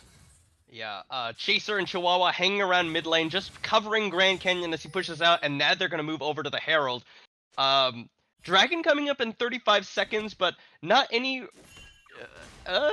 A little bit of movement on the side of DCG to try and get that one. Now Mobility Scooter just gonna see him on the Rift Herald and walk away. Andicus moving forward onto Grand Canyon, and here comes Boogie, so they will secure this Rift Herald for themselves on the side of Elysium Frost. They will have enough time to run mid and maybe put that down as a distraction while they move for their second dragon. Vortex able to just clear out the minion wave instantly. And now looking for the dive onto the Sivir. Nobody on the side of Elysium is coming yet to cover this one. It's four people. But the vision, But they need to go. know the rotation here. Yeah, they needed to go right away if they wanted that to happen, but now they're gonna go in for. There's a flash for the unleashed power, and that's 2 kills to DZG. Yeah, the vision setup there was really impressive from DZG. They had information all along on Chaser and Chihuahua where they were coming from, and a good combo coming from the Kid and Angry Present. Not a lot of play making left for Elysium members there, and that will be 2 more kills going over to DZG. A little bit late on the steadfast presence there, is Boogie just gonna lay into him, but sorry, go ahead. I was gonna say, the only issue here is that all the kills are going over to Angry Present. There's just 4 assists on Andicus. You don't really like seeing that. If maybe more of those kills were on Andy, he would have been that like carry Syndra that we were talking about before the game, because eventually once Elysium members will like get to 2 items, 3 items, if the game goes there, it will get really hard for the Syndra to do a lot of damage to them. So maybe more of these kills, if they can control and give it over to Andy or Dragoon, it will benefit them greatly in the later stages of the game. Yeah, Andicus with the Luden's Tempest finished off. Grand Canyon had the Rod of Ages at about 12 minutes, so that will be fully stacked at 22. I would have liked to see Andicus go for a Tear the Goddess. Even without the Rod of Ages, I think that the Saris Embrace with the Lifeline passive is just so valuable for especially these kind of immobile mages like the Syndra. So I personally wish to see a Tear in Andicus's inventory, but not going to be this game. Angry Present with the Radiant Virtue finished off as well. So a lot of extra tankiness afforded to the members of DZG with that health regen for Angry Present. Yeah, things are looking interesting here. Yeah. Slowing down a little bit, it is about 1,000 gold lead in favor of DZG. And I would have to assume it really sucks that they were not able to use the Herald before the plates went down. Maybe if they were able to use it bot and maybe get the first hurt on Vortex, it would have been huge. He already has the Kraken Slayer slowly working towards his boots. He's not really ahead of Dragon, but he will eventually, after the quick plates, he will be really strong in these team fights. They just need to, Elysium really just needs to set up better with the vision, and I think they should be fine. We see also the Divine Thunder completed up top to Mobility Scooter. No Mythic right now. He did buy that Bammy Cinder, so that due to that, he doesn't have enough gold to finish his Mythic. And with the Divine, Boogie might be able to create some leads up top for himself. Mobility Scooter is spacing him quite well with the Hammer Strike, but or the Hammer Smash rather, but just the sheer ability of Jax to trade in onto like these kind of tanks that really can't fight back against him while the Counter Strike is running. means that the trades are going, like, at best even. Rift Turtle are going to be dropped into that top side, as Boogie has already got the push and priority over Mobility Scooter. He might not be able to dive in, but he will be able to...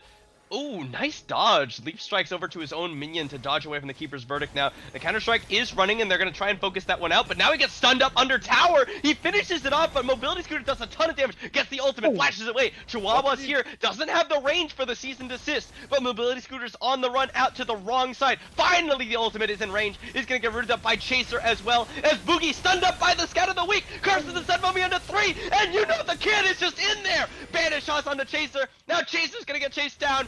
That's a lot of members of DCG just showing up out of nowhere, and that will be Mobility Scooter's backup coming in clutch. I'm not sure what Boogie used his flash for. He already jumped away and created enough space between Mobility Scooter himself. So I think if he doesn't flash away, maybe he could have held Chihuahua to kill Mobility Scooter faster, so that they could have maybe got something out of the play. But good rotation coming from DCG, and the kid again, really on point with his engages this game. Uh-oh. Grand Canyon might be getting slowed up here. The Arctic Assault comes in from Angry President. He's going to throw down the stun, but back away here. Andicus a little bit too far away to follow up. Yeah. Just holding on to the cleanse there. Good job, because as soon as he cleanses, the ultimate comes on. The Glacial Prison comes from the Sejuani, and he might have went down there. But DCG, they do have the early game lead that we wanted to see from them. Elysium still needs a few more items to really be online with their team comp. They can give over some dragons though. It does really suck that it's a Mount of Soul. With 3 tanks on the enemy team, they get a lot of value out of these dragons. Oh, So they're going to teleport Mobility Scooter out towards the top lane just to try and deny the push. They've already got enough members here to secure the dragon.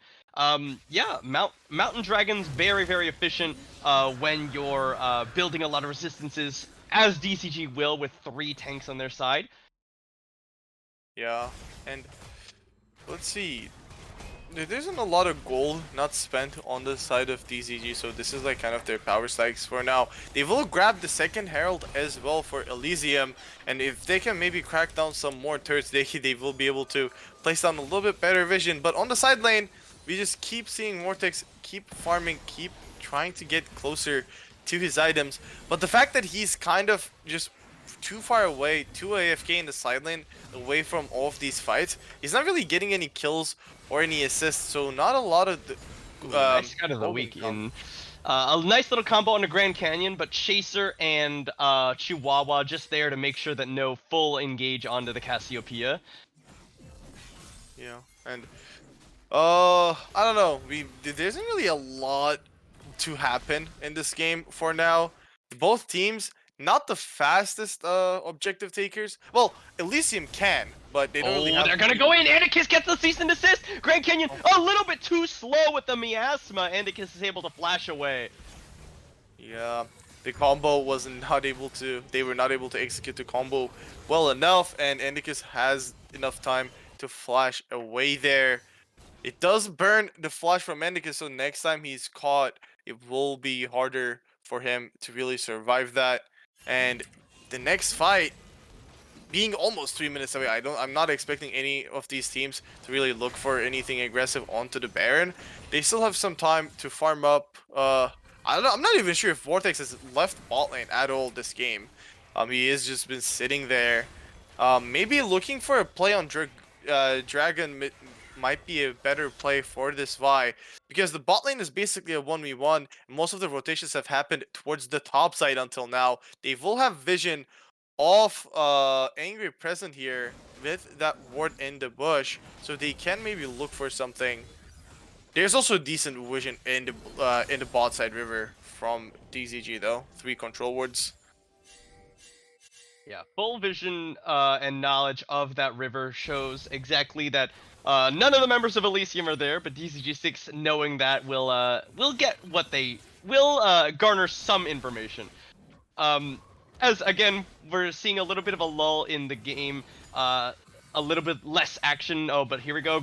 You know the kid has kind of snuck his way around and look for Grand Canyon. But there's the Banish Toss in. The cleanse is used. Flash away from the Curse of the Sad Mummy, but they find the Glacial Prison in onto Chaser. That's a great petrifying gaze, but no damage to follow up. An Angry Presence Radiant Virtue keeps them all safe and topped off. Now the dragon is not up for 2 minutes, so just kidding.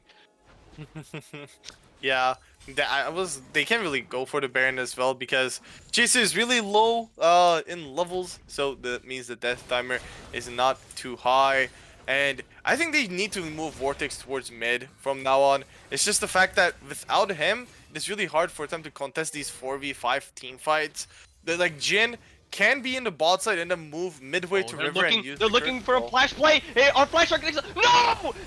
Mobility Scooter failed this flash over the wall, and now the assault and battery cease and desist onto Andicus. They kick out one, but the Vi is enough, and now Boogie's teleported in, looking for the counter strike. He's gonna send a Mobility Scooter, the ultimate throwing down. The steadfast presence used already. Vault Breaker dodged away by the devastating charge, but Mobility Scooter on the run out. Doesn't the flash? He didn't get the root up. Counter strike will stun him, but the Vault Breaker comes out. Flash Banish Toss in. Boogie will be able to flash away, and they'll get a few more kills back for Elysium Frost. Are they gonna... Can they look for a Baron is what I'm thinking. They do have a Cassiopeia, but Angry Presence is still alive, and Curse of Sad Mummy is almost available again, so they're not gonna risk it. But yeah, really good team fight. Really good skirmish coming from Elysium. It is unfortunate that Mobility Scooter failed his flash over the wall. They really needed him to be there to finish out that Cassiopeia. With him failing that, they get an easy kill. They pick up the first kill really easy and then collapse onto the other two. You really hate to see it when somebody fails their flash over the wall. Yeah, and we saw Mobility Scooter moving into that Raptor pit. We knew what the play was. I think Angry President went a little bit faster than Mobility Scooter wanted, so he's kind of hesitating a little bit, and then the flash to follow up on it, he's just not close enough to the wall, and that's a big swing in favor of Elysium Frost, who we do agree has the better scaling, and you know, you need to keep your tempo high of your DCG. That's a big tempo loss for them. Yeah, and another issue is that for the first time in this game, Elysium is ahead in gold, and they were able to grab the Mountain Dragon. That they have a lot of members here. The Keeper's Verdict is being channeled. They kick out one. It is going to be Vortex out of there. Deadly Flourish going to root up Boogie. Boogie's on the run out there. That's a big scout of the week, but into the back line. The stun onto the Moo. He can't curse the Sun Mummy until now, but they have enough damage. Just not enough damage available for Elysium without the Sivir, who got kicked out earlier. Now, looking for the root. The Dragon goes over, and it's picked up by Dragon, and now they're turning to fight. Vortex is trying to do damage, but again, it's only a 1.5 item Sivir. Dragon goes on a killing spree, and the curtain call is opened up. They do get one back. Grand Canyon takes out Andicus, but the curtain call comes down. He's trying to cut it down. Deadly Bird's gonna root him up. Angry President finally gets him, and it's the ace for DCG Sticks. Yeah, and really good team fight again coming from DCG. They're just comboing their abilities really well with each other. A really good Keeper's Verdict there from Mobility Scooter, getting Vortex out of the team fight. And maybe if he was in the team fight from the beginning, that fight could have went really bad for DCG. But since Vortex was just out of the team fight for so long, they were able to kill the front line. And then Vortex and Canyon tried their best to go 2v4, but it was just not enough in the end. And Dragon, he picks up a lot of gold from that fight, and now has the IE, has the zeal, and will be working towards what I'm expecting to be a rapid fire cannon. And on the other side, Vortex not in the best of situations right now. He is behind, and this Jin, we talked about it, they don't really have a lot of DPS, but with how behind the top and jungle of Elysium is, he doesn't really need to do that much DPS. His burst damage will be more than enough. So really good, DCG is in a really good situation. Plus, they pick up the second Mountain Dragon, which means they have 18% extra armor and MR. Yeah, the first Mountain Drake that they had, really big value for them because of how many tanks they have, Amumu, Sejuani, Poppy, building those resistances. And then, most importantly, I think, is the fact that the tanks didn't die because of that, but also because of how much value they got out of Angry Presence Radiant Virtue. Just so much healing coming out, and Elysium Frost just aren't putting out enough damage to out damage that healing at this time. It means that what probably was a much closer fight.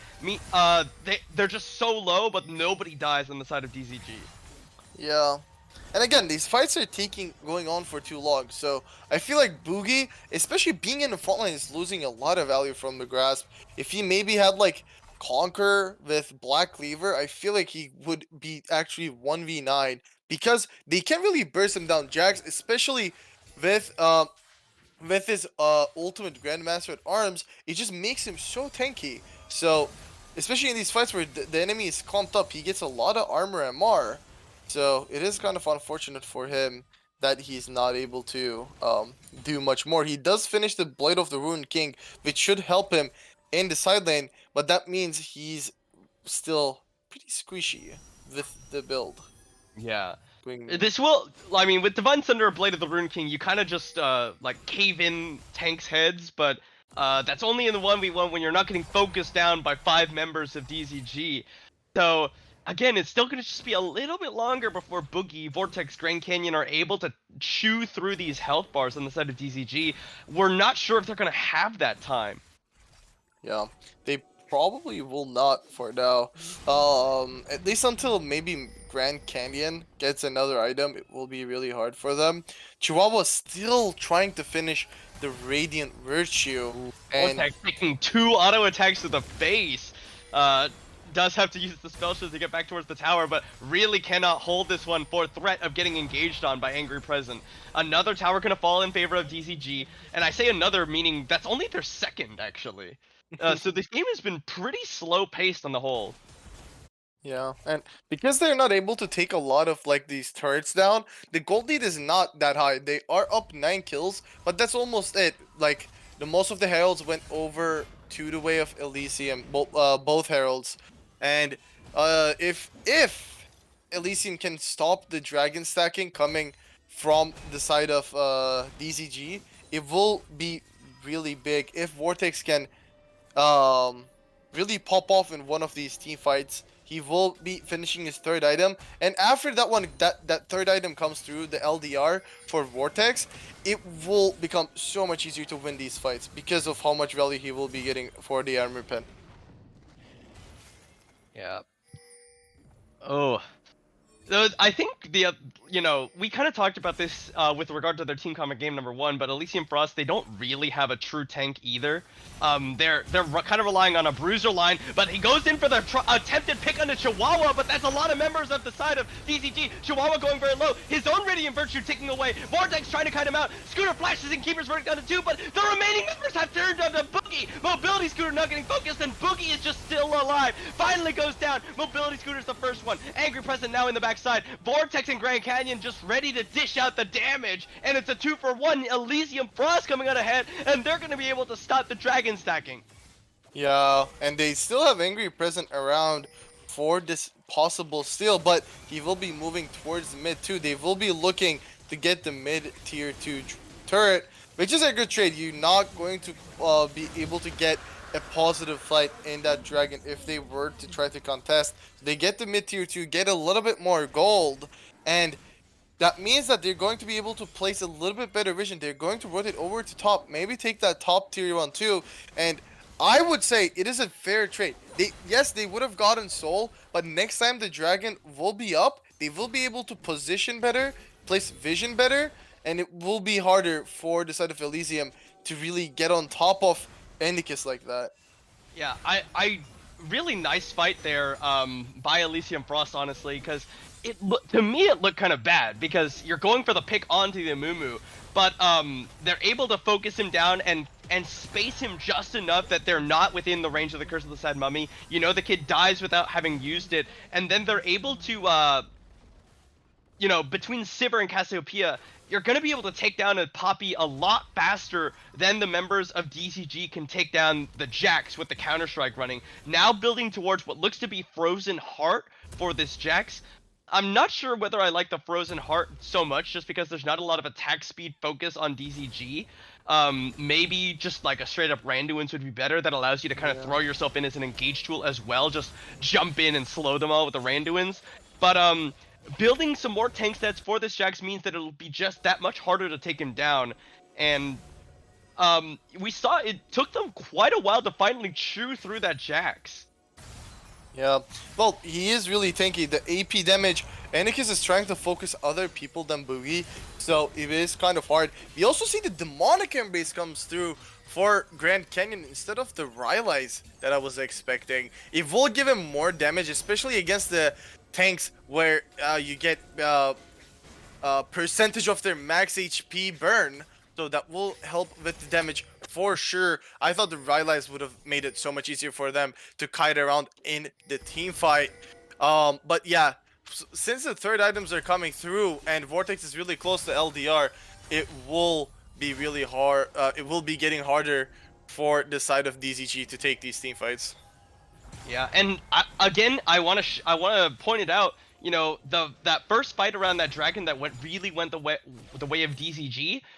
It was I think the Radiant Virtue finished up for Angry Present. Now Chihuahua's got a Radiant Virtue of his own, and that fight went so much better for Elysium Frost. The power of this item and the healing you're giving to your entire team just cannot be understated.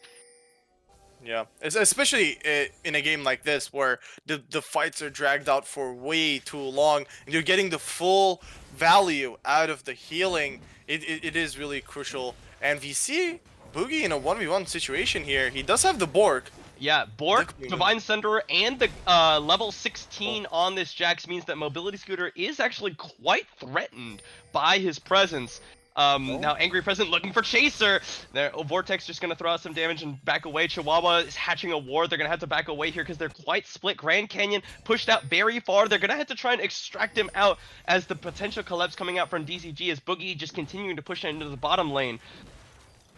Yeah, they can't. The good thing about the DZG is that they can start the Baron and then they can literally sit on it for almost as much as they want because of how tanky their frontline is. They can just slowly bait the enemy team to slowly walk into them and then turn with you know the kid. He does have the flush. He does have the ult. He did go for the even shroud, so he will be assisting his teammates into doing a little bit more damage. We see Dragon almost finishing his fourth item, and Vortex also 3 items into this game. Has the Elixir of Wrath for the next team fight. He understands that having a Crit Cloak might not be the game changing, but that 30 AD and some lifesteal might help him a lot. I think, if I didn't see wrong, Angry Present is also sitting on an Elixir right now. The third dragon, ugh. Yeah, you know the kid actually burned Curse of the Sad Mummy a little bit ago. I'm not sure what on, but if there were a fight to break out fairly soon, they won't have that very crucial tool. As now here comes Angry Present moving forward, not looking for the engage just yet. Angry Present also has the Elixir of Iron running, so both of these teams know that any of the next fights in the next few minutes could be the last one, so just try to be as strong as possible for that next fight. Boogie now moving his talents to the top lane to try and push that one out.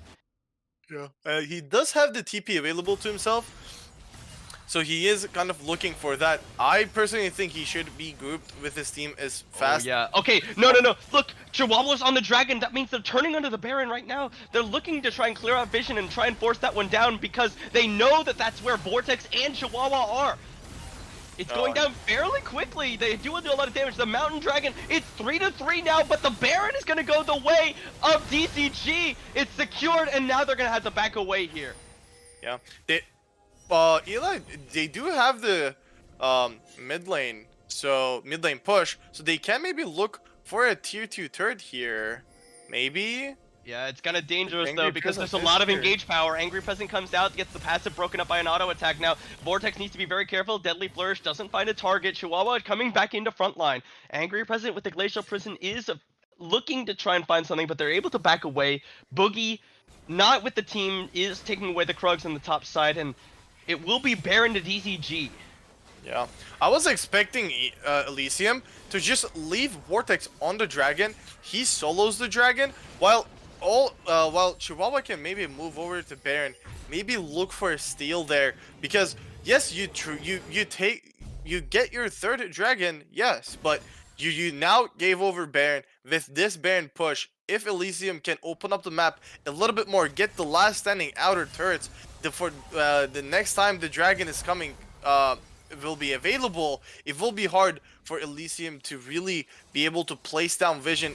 There's so much gold on Dragon, and he's almost full build compared to Vortex, still trying to build towards his fourth item, which is probably going to be a Zeal item. And until that comes through, it like this Jin is looking really scary. I'm sorry for doubting you, brother. Yeah, 502 on the Jin Dragon is quite powerful at this time, but again, you do have the inevitable scaling of a Sivir if Vortex is able to find a good place to stand and just auto the enemy team to death. They're Oh. looking for a potential pick as Mobility Scooter with the Baron empowered minions will be pushing in on this bot side, has to be answered now by Grand Canyon. Vortex just standing there in the front, has the spell shield available, needs to back up a little bit as Boogie is in the top side. There's the Scatter of the Week stunned up onto Vortex, but no engage follow-up on that one. Yeah. That was potentially an angle there as Mobility Scooter just standing there under the tower. He's very happy to do so. Force of Nature finished up for the Poppy means that the Cassiopeia will struggle to do any damage. Now, Angry Present is going to be Vault Breakered in on, and Boogie flashes in! The Stone Blade is popped, and it gets off to the side, gets the Scout of the Week, but the Curse of the Side movie spell shield up by Vortex, and Vortex is just ripping him apart! Radiant Virtue comes out, and Chihuahua goes down to the Unleashed Power, finally executed, but 1,000 Boogie gold. is in the backside, annihilating Dragon! Now it's a 3v3 on the map, but Vortex at half HP needs to find a good spot. Angry President focuses on the Boogie. Now here goes over the side, Grand Canyon! Miasma and the Petrifying Gaze. Chaser and Vortex on the flash out, gets the shields. Grand Canyon ripping apart Mobility Scooter with a Twin Fang after Twin Fang. Scooter flashes away and runs out, but it's a 1 for 3 in favor of Elysium. Oh, that's going to be 1 for 4. Yeah, Boogie will find Mobility Scooter. He's just gonna stand there and take it. He's got the W, but he doesn't find the counter strike. He gets blocked up by the denial from the leap strike, and Vortex will finish him off. Vortex picks up his first kill of the game, finally, and we see there, it's just like the Sivir is doing so much damage here that is just not enough. Like the Sejuani's tanking this, even with 2 mountain dragons, is just not enough. He does have the Abyssal Mask, so that item a little bit more aggressive towards the tank. I think he definitely needs a Randuin's to be able to survive this game. We're finally seeing Boogie level 18, 4 items in. Grand Canyon level 18, 4 items in, and then Vortex getting closer to his BT. He could have probably finished the Zeal item instead because he sold 2 items that he had. I think he sold a Crit Cloak and an attack speed, the dagger. So we will be seeing the dragon coming on in 50 seconds. And after last team fight, not gonna lie, it looks like Elysium finally scaled enough 38 minutes in. Yeah, I mean, this is what they've been playing for this whole time. Sivir, Cassiopeia, a lot of synergy between these champions just because of the on the hunt and the sheer amount of sustained damage. Now Boogie coming in to rejoin the team because they know this Mountain Dragon fight is going to be so critical for this game. Yeah. Also, last team fight, almost everyone burned their flashes other than the kid. So he can. Chihuahua in a bad spot. Will be able to Vault Breaker away from the Scout of the Week. There's the Shurelya's popped up way. Now Chaser now looking to focus on a Mobility Scooter. Miasma comes down. He's gonna get rooted up in place. Deadly Flourish comes out. They're throwing out the Glacial Prison. Goes wide. Mobility Scooter boots out too, but Boogie is just focusing him down. Into the back line goes Chihuahua. Unleash power onto him. Curses had Mummy onto 2, but now Vortex and oh no! A great bandage shot for the kid as he goes golden onto Grand Canyon, but there's no follow-up. The Miasma is good. Scout of the Week pushes them all back. It's a 1 for 0. They lost Chihuahua, and that's their jungler. They can't go for the dragon without fear of stealing. Good Chaser goes golden, and they're teleporting in Mobility Scooter. The 4th shot takes down Chaser, and now 5 members of DCG barreling down towards the dragon. Yeah, the keeper's verdict really saving the game there. Oh. Well, the shutdown goes over to Dragon, and now it's 2 members, Vortex and Canyon, trying to defend against the Mountain Dragon. They have to give it up. It's Mountain Soul to DCG. I think Grand Canyon just needs to leave. He's going to give over another shutdown if he just doesn't.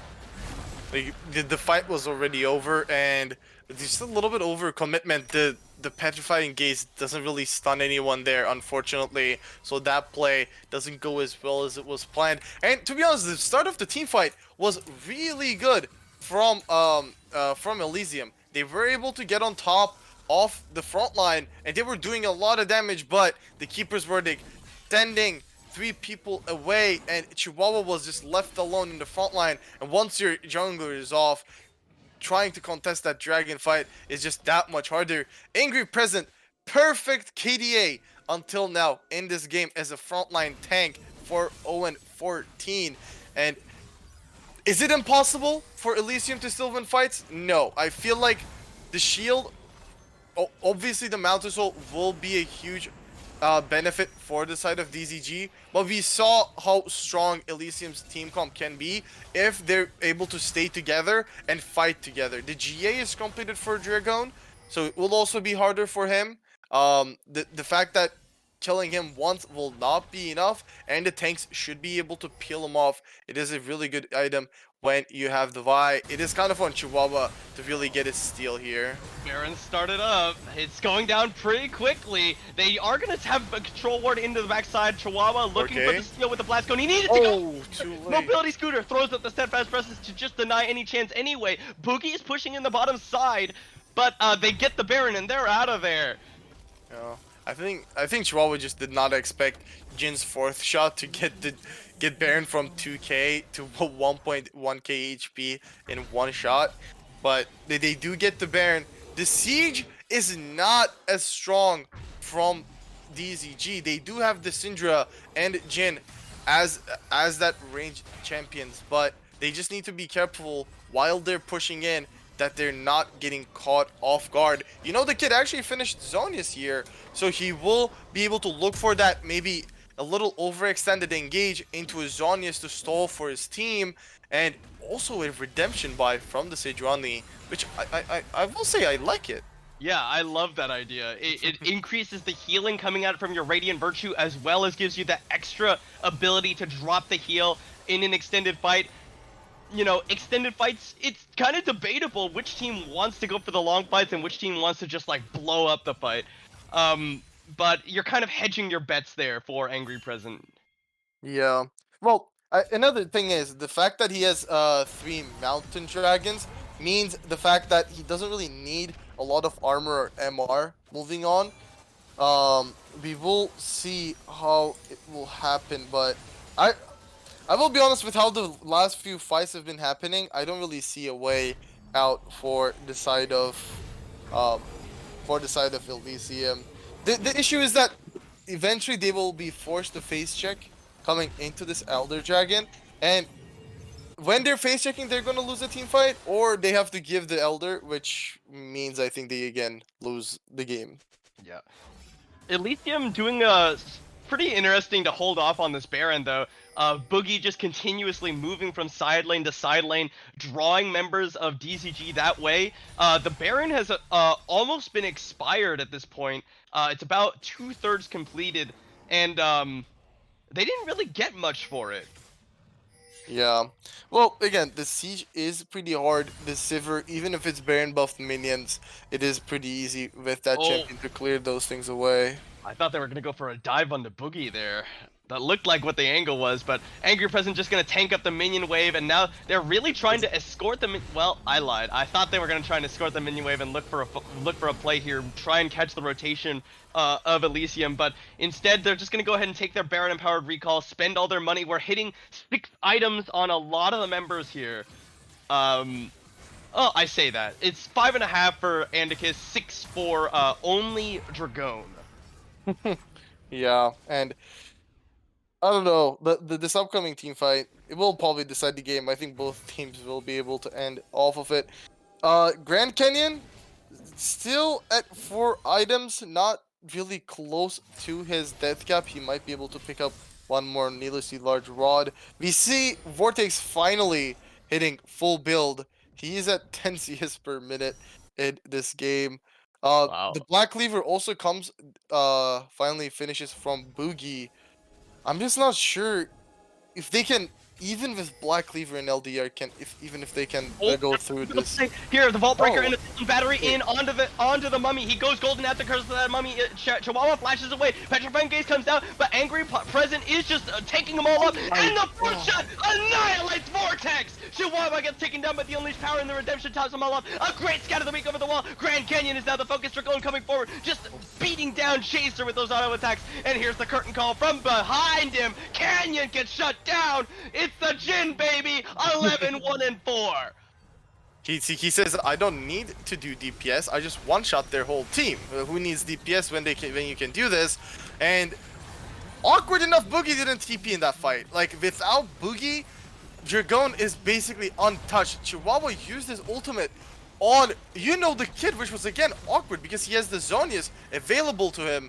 And that just means that they're going to lose the game. That one, I feel like the breaking point was that Keeper's Verdict in that mid lane fight. If that Keeper's Verdict doesn't come through, they lose that fight. And then the Mountain Dragon instead goes over to Elysium. They pick up the Baron. The whole second part of this game doesn't go as planned. But DCG, really good ultimate from Mobility Scooter. They capitalize on mistakes. And then Dragone with full build, he is doing the most damage in the game, actually, not only on his team. And I guess this is the team comp. Just pick 3 tanks and Jin, and then just win the game. All right. So, tying up the series at 1-1, DCG bring it back up against Elysium Frost. We're going to have to see which of these teams will come out on top in game number 3, which we'll be getting set up for in just a little bit. So, thanks for watching. We'll see you in a little bit for this final game of the series.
Internet, hello and welcome back for game number 3, the final game between DCG Sticks and Elysium Frost.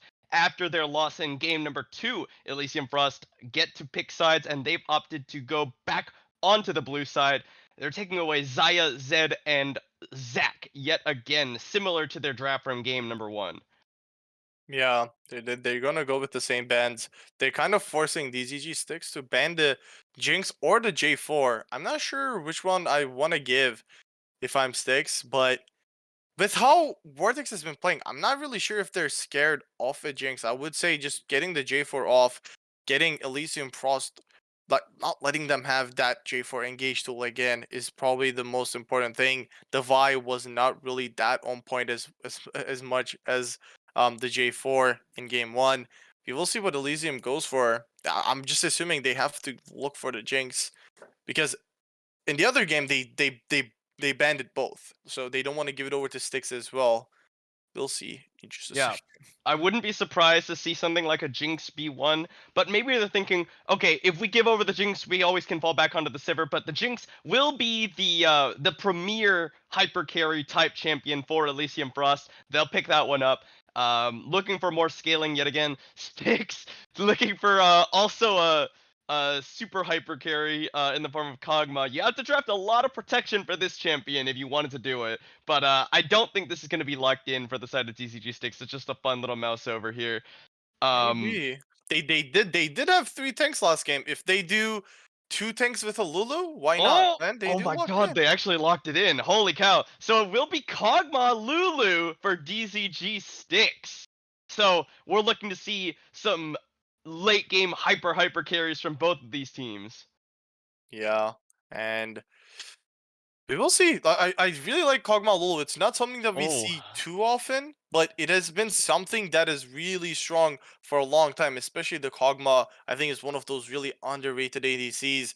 Elysium, they're now kind of forced to pick something that can get on top of the Kog'Maw. They don't have the Jarvan, they do take away the Sejuani this time. I do wonder what they're gonna pair it up with. Maybe they're gonna look for some like maybe Nautilus, Thresh, Blitzcrank, where they're just constantly looking for these picks. I think Blitzcrank specifically, if Elysium's support is good at it, might be a decent pickup here. I'm kind of surprised that this is the game you don't pick Vi for Chihuahua. Um because they obviously Oh, showed they're willing to play it in game number 2, like in the Soraka alongside the Sejuani.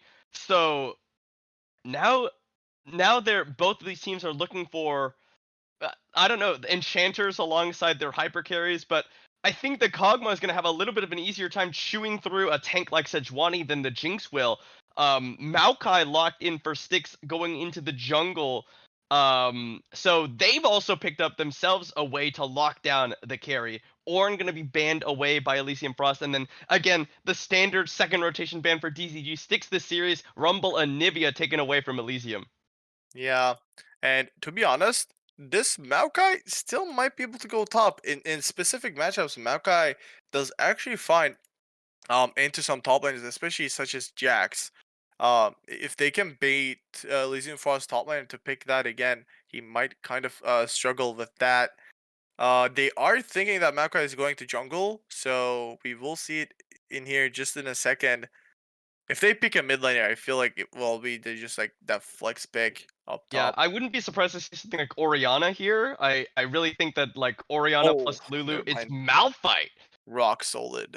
Okay, so we're gonna have again the double tanks here for DCG sticks. Instead of the Amumu in the support, they will pick up the Lulu for a little bit of extra protection rather than the front line.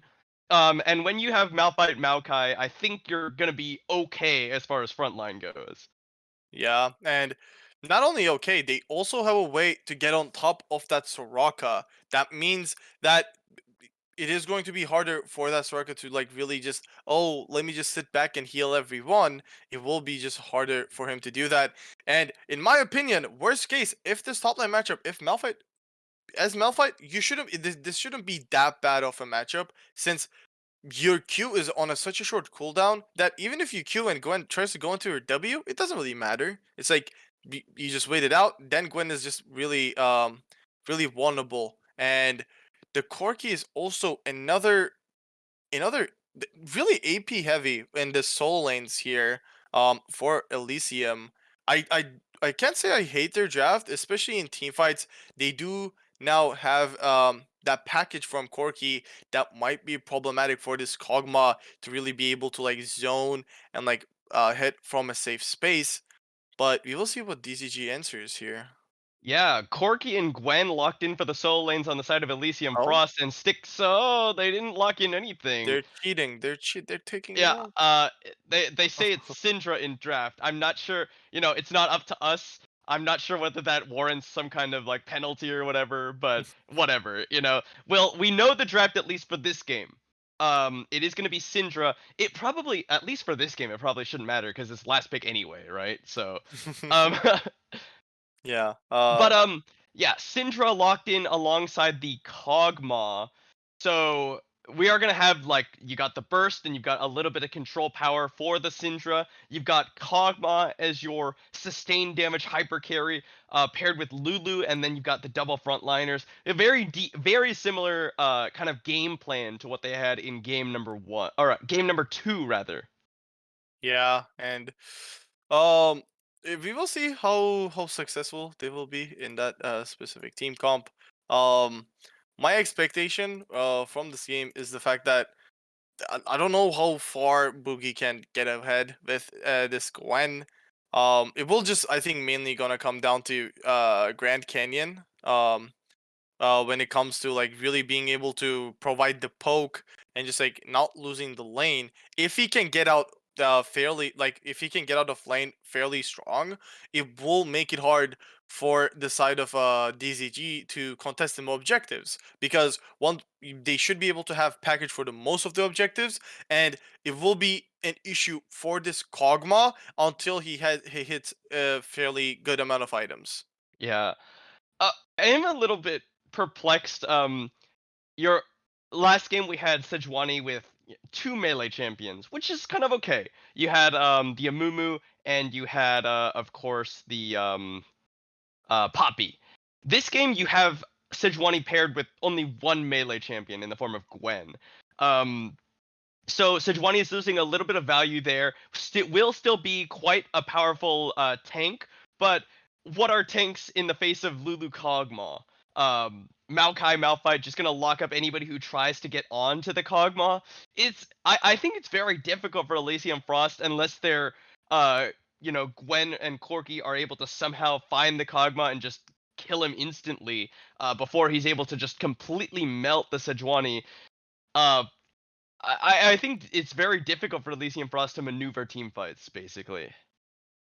Yeah, and it will be definitely hard. I think, especially when it comes to just getting on top of the Kog'Maw, it will be hard. I think you just need to kind of work with like Gwen going into the W and using the needlework, Corki just using the rockets, and Jinx hopefully just proccing lethal tempo and having at least enough range to be able to maybe get a few shots onto the Kog'Maw. But Kog'Maw is pretty squishy, even with Lulu. If they're not like super ahead of the game, it should be fairly easy to kill if they can get their hands on top of it. There is a decent amount of peel. I think it is again gonna come down to the small mechanical outplays that we saw happen in the last few games, like Mobility Scooter getting that one good poppy ult in, which won them the game. So maybe this time, one package, one Glacial Prison, it might just be what decides who wins the series. Yeah. I'm really scared if I'm Elysium Frost. I mean, to me, it's kind of a like DCG sticks have a great team composition in my opinion. Uh, I don't think their composition, necessarily has that much weaker of an early game, if you can even say it's like weaker than Elysium Frost, which I think you can ever so slightly, but like DCG sticks like are not going to fall apart in the early game based on their composition, and then late game, who threatens Kog'Maw with Lulu? Lulu is just making what? Uh, that doesn't seem correct. Yeah, okay, so they locked in the wrong champion, because apparently their mid laner DC'd at that point in the champion select, so it just kind of auto locked them something. So, um, we have a little bit longer to talk about these team compositions, but again, Maokai Malphite, you don't necessarily need to be ulting the Jinx or ulting the Corki. You just need to ult whoever's threatening your Kog'Maw, because Kog'Maw will melt them faster than Jinx will melt you anyway, right? Yeah. I To be honest, I personally feel like like how they should play the game is just like Malphite goes on top of Jinx Soraka, just zoning them away. It's that you don't really need to be like one shotting, you don't need to build AP. You just like you just tank, you just zone them out, and then because it will take a decent amount of time, Malphite just from the base stats that he has is really tanky, especially against AD targets. Malphite engages, and while he's engaging, Kog'Maw, Lulu, Maokai, Syndra. You just deal with the Sejuani. We saw, even with 3 Mountain Dragons, how fast the Sejuani was dying to the Sejuani sometimes. So, if they can do the same thing with Kog'Maw, I think they're just set up for success. All Mobility Scooter has to do is just make sure the enemy backline is just not getting to free hit anyone. Yeah. And yeah, Syndra has, herself some self peel tools that you can like kind of double up as peel for Kog'Maw. It's a I feel like this is the game for Dragon to like kind of pop off, you know. Not that he wasn't popping off in that Jin game. We watched him kind of one shot the enemy 80 carry. Uh, that was fun to watch, and I bet Dragon felt good about that game. But it is going to be a little bit before we finally get into this game, so we're going to throw up a standby screen, and we'll get to you once this game gets underway. Thanks for watching, everyone, and we'll see you in just a few minutes.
Internet, hello and welcome back. We're here for the final game between Elysium Frost and DCG Styx. Winner takes the series, tied up at 1-1, obviously.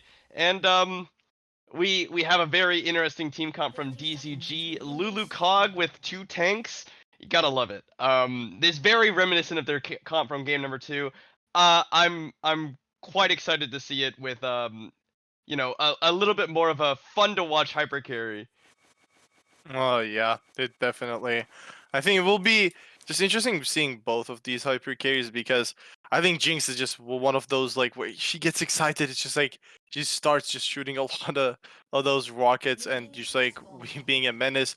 And on the other hand, Kog'Maw, he's just like spitting on your face. He's just like with the high trajectory in his W and with the amount of peel he has, it will be really interesting. I'm surprised that we're seeing the first strike Maokai. I was just thinking he takes aftershock and just tries to just be a little stronger in the front line. Instead, he's going for the first strike, which makes me think maybe he goes AP, which has Yeah. been greatly nerfed. Yeah, the old AP build with First Strike where you go Demonic and Leandries, quite a bit less powerful than it was back at its height. We've been seeing, people play Maokai Jungle pick it up again, but in favor of going for just the old tank Maokai build. It's a little bit curious coming up from Angry Present. What I like to say is I think Vortex is so greedy. I think in all 3 games he's gone for a Cull start. Yeah. Well, he just realizes that there isn't really a lot of fighting that's gonna happen. Like especially game 1 and 2, the setup from the side of DCG was not aggressive.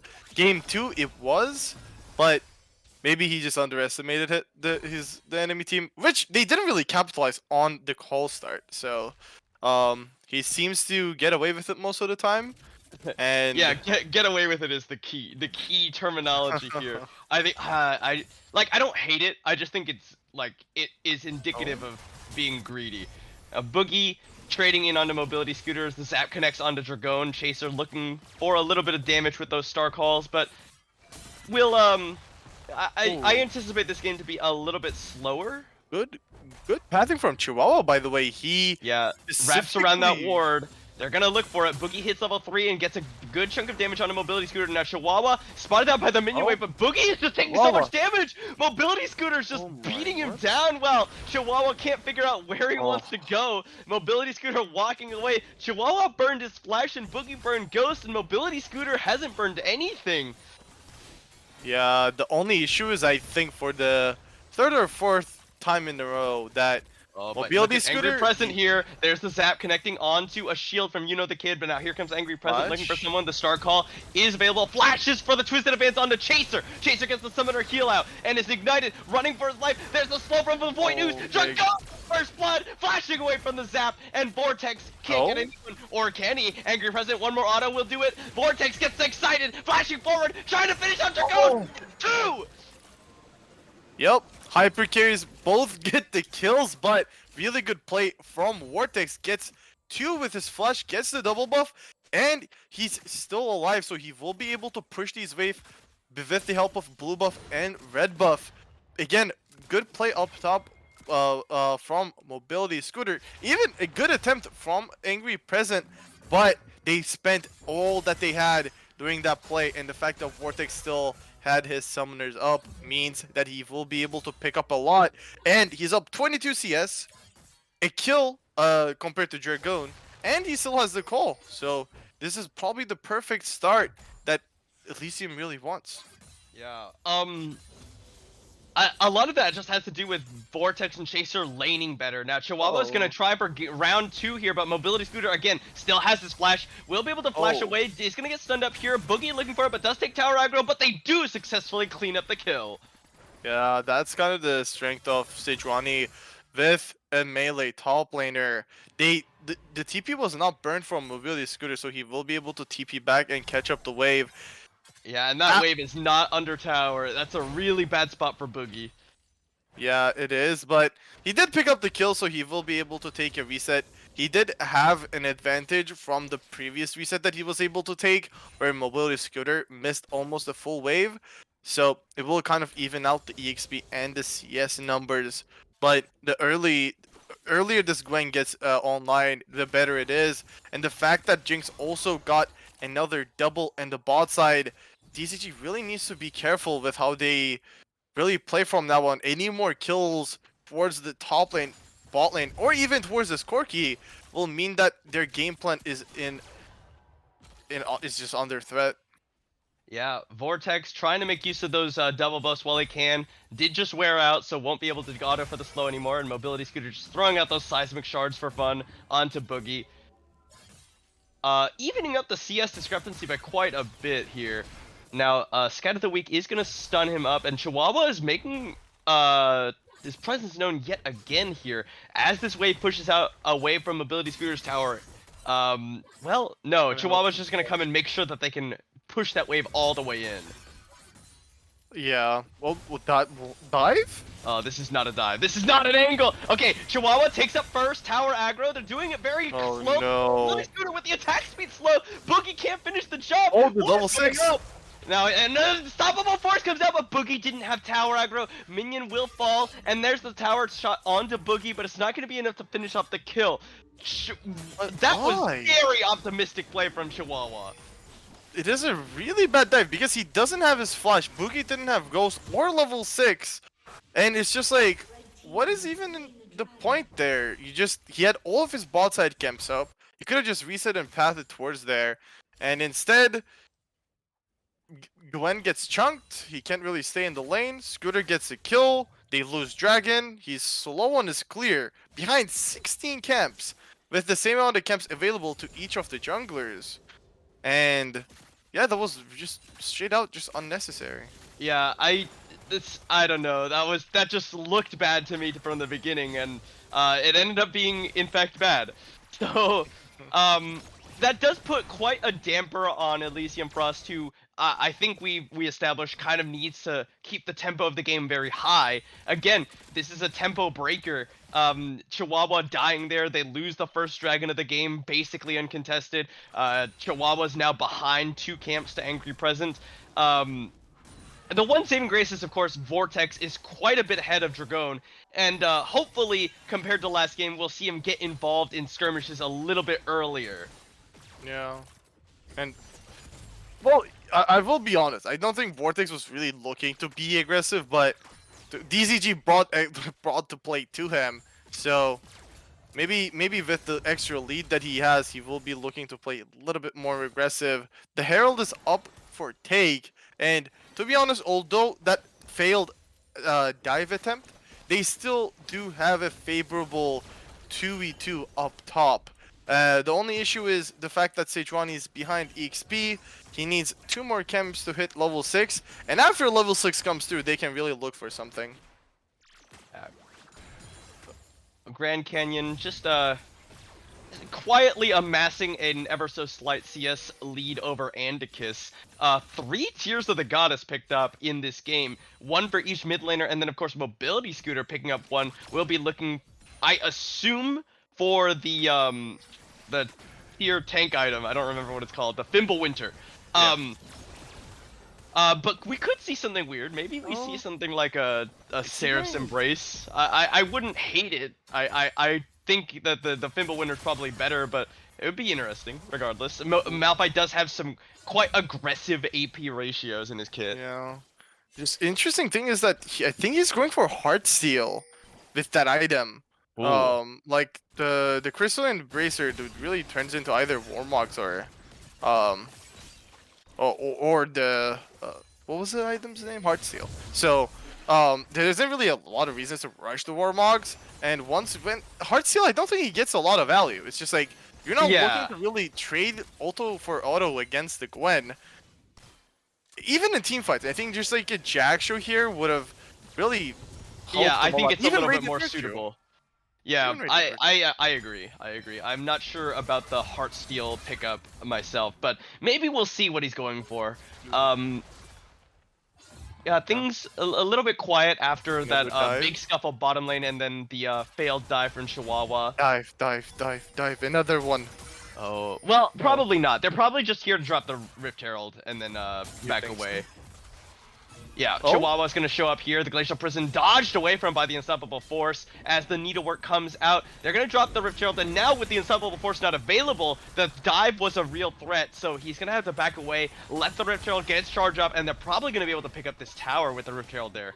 yeah, no TP really available for Mobility Scooter for another 20 seconds, and he will give the solo gold to Gwen. I don't know if he takes anything from this, but to be honest, with this next reset, this Gwen will be online, and really smart here. He's letting the minions die to the turret. Is he? No, he's not. Never mind. But he does pick up the turret.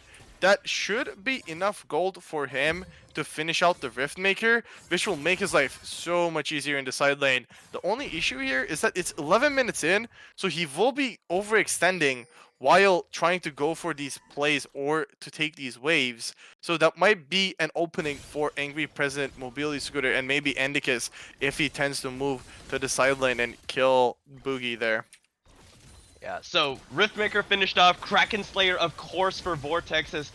Nice trades here from Dragon. That Bio-Arcane Barrage is just melting Vortex's health bar, but here we go. Super Mega Death Rocket gonna be taken by the Kid. Glacial Prison not available. Chihuahua did burn it in the top lane, so the Arctic Assault will burn the flash away from Dragon. Yeah, like a good play there. And just like Flashless Kog'Maw is just so vulnerable here. When is package is available? Corky is actually here with the package, so this makes it really hard for the side of DZG to contest this, especially with the flash gone from Dragon. Gwen is also down here. There's no one up top, so they will be losing. Yeah, They're threatening the dive. Five-man dive here as the ultimate comes out from Angry President. Oh. There's the package as Dragon gets the wild growth, Oh, but the Kid is just turned on and annihilated by Grand Canyon. Oh. Now Angry President is in there, but Unstoppable Force comes out, but it's too late. Everyone's dead. A flash away from Grand Canyon, and he's topped up by the Soraka. They'll all survive, and they get 2 kills for the dive. Yeah, the Soraka really bringing out the value of the Wish here. Everybody gets out with their lives. The 2 kills going over to Grand Canyon. Really good, just making great usage of the package there. And the fact that Boogie can go top, pick up all this wave, he doesn't lose anything either. The TP comes from Scooter, but it wasn't nearly enough. The Unstoppable Force didn't really provide anything other than the knock up there where everybody was already dead. I think Dragon really has some potential to do some more damage. We saw when they were trading with Vortex, he was really burning that Jinx, burning through the Jinx's HP bar. It's just, can they get this Kog'Maw to 2 items, 3 items, and while their frontline is also going to be strong enough to tank? Because now with Demonic Embrace first strike, that Maokai is really squishy. And Vithin Heart still on that Malphite, he's also really squishy. So right now the game plan is really, I don't know what the game plan is for DCG right now. Their plan is a little bit scuffed at this moment. I will say I think the Kog'Maw is doing a fair chunk of damage. He doesn't necessarily need to be like he's not like Sivir.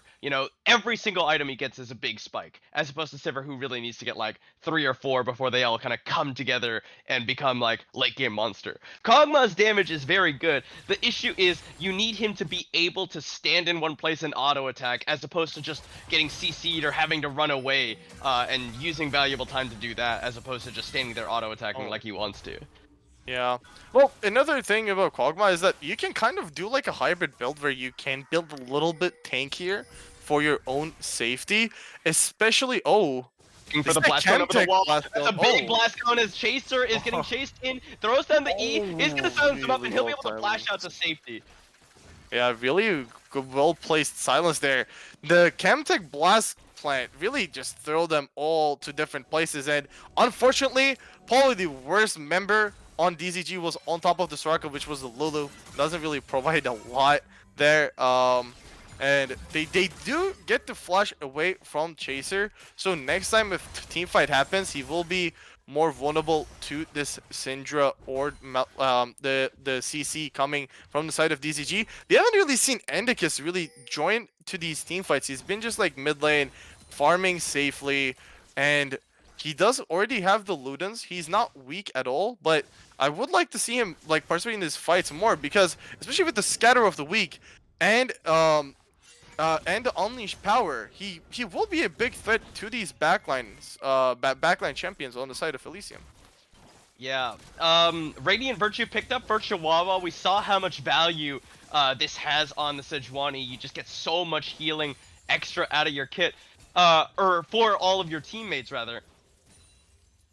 My concern though is that, you know, your team already has Soraka, so DCG is already incentivized to build anti-heal. So the Radiant Virtue itself is already a little bit worse than it would have been otherwise. Yeah, I agree with that. And uh, yeah. Other than that, when we look at it, anyone getting close to their second item, Jinx is actually, if he goes for a Zeal item, she can probably get a Runant or a Phantom Dancer pretty soon. She has enough for a Zeal right now.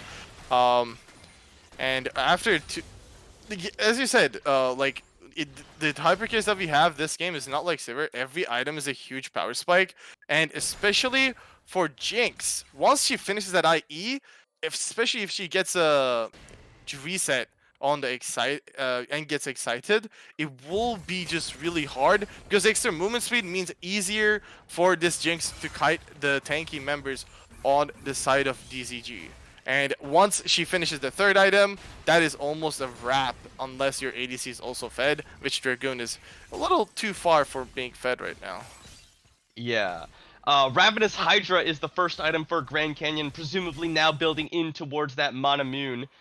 Second dragon of the third dragon of the game rather spawn now. It will be Chemtech Drake, which you know, generally considered, oh, the big blast cone comes over, but there's a lot more members of Elysium than they expected. Now, turning around, trying to focus them down. There's the Glacial Prison in on the Angry Presidents. Boogie does make his presence known. Wild Growth comes in for the Maokai as well, and the Super Mega Death Rocket finishes the job. Meanwhile, on the other side, Boogie is already taking down Andicus as Grand Canyon coming forward. Dragon just trying to melt them, but so much damage coming out for the Corki. Vortex excited once again. A third kill for the Jinx. That's 5-0-1 for this AD carry on the side of Elysium.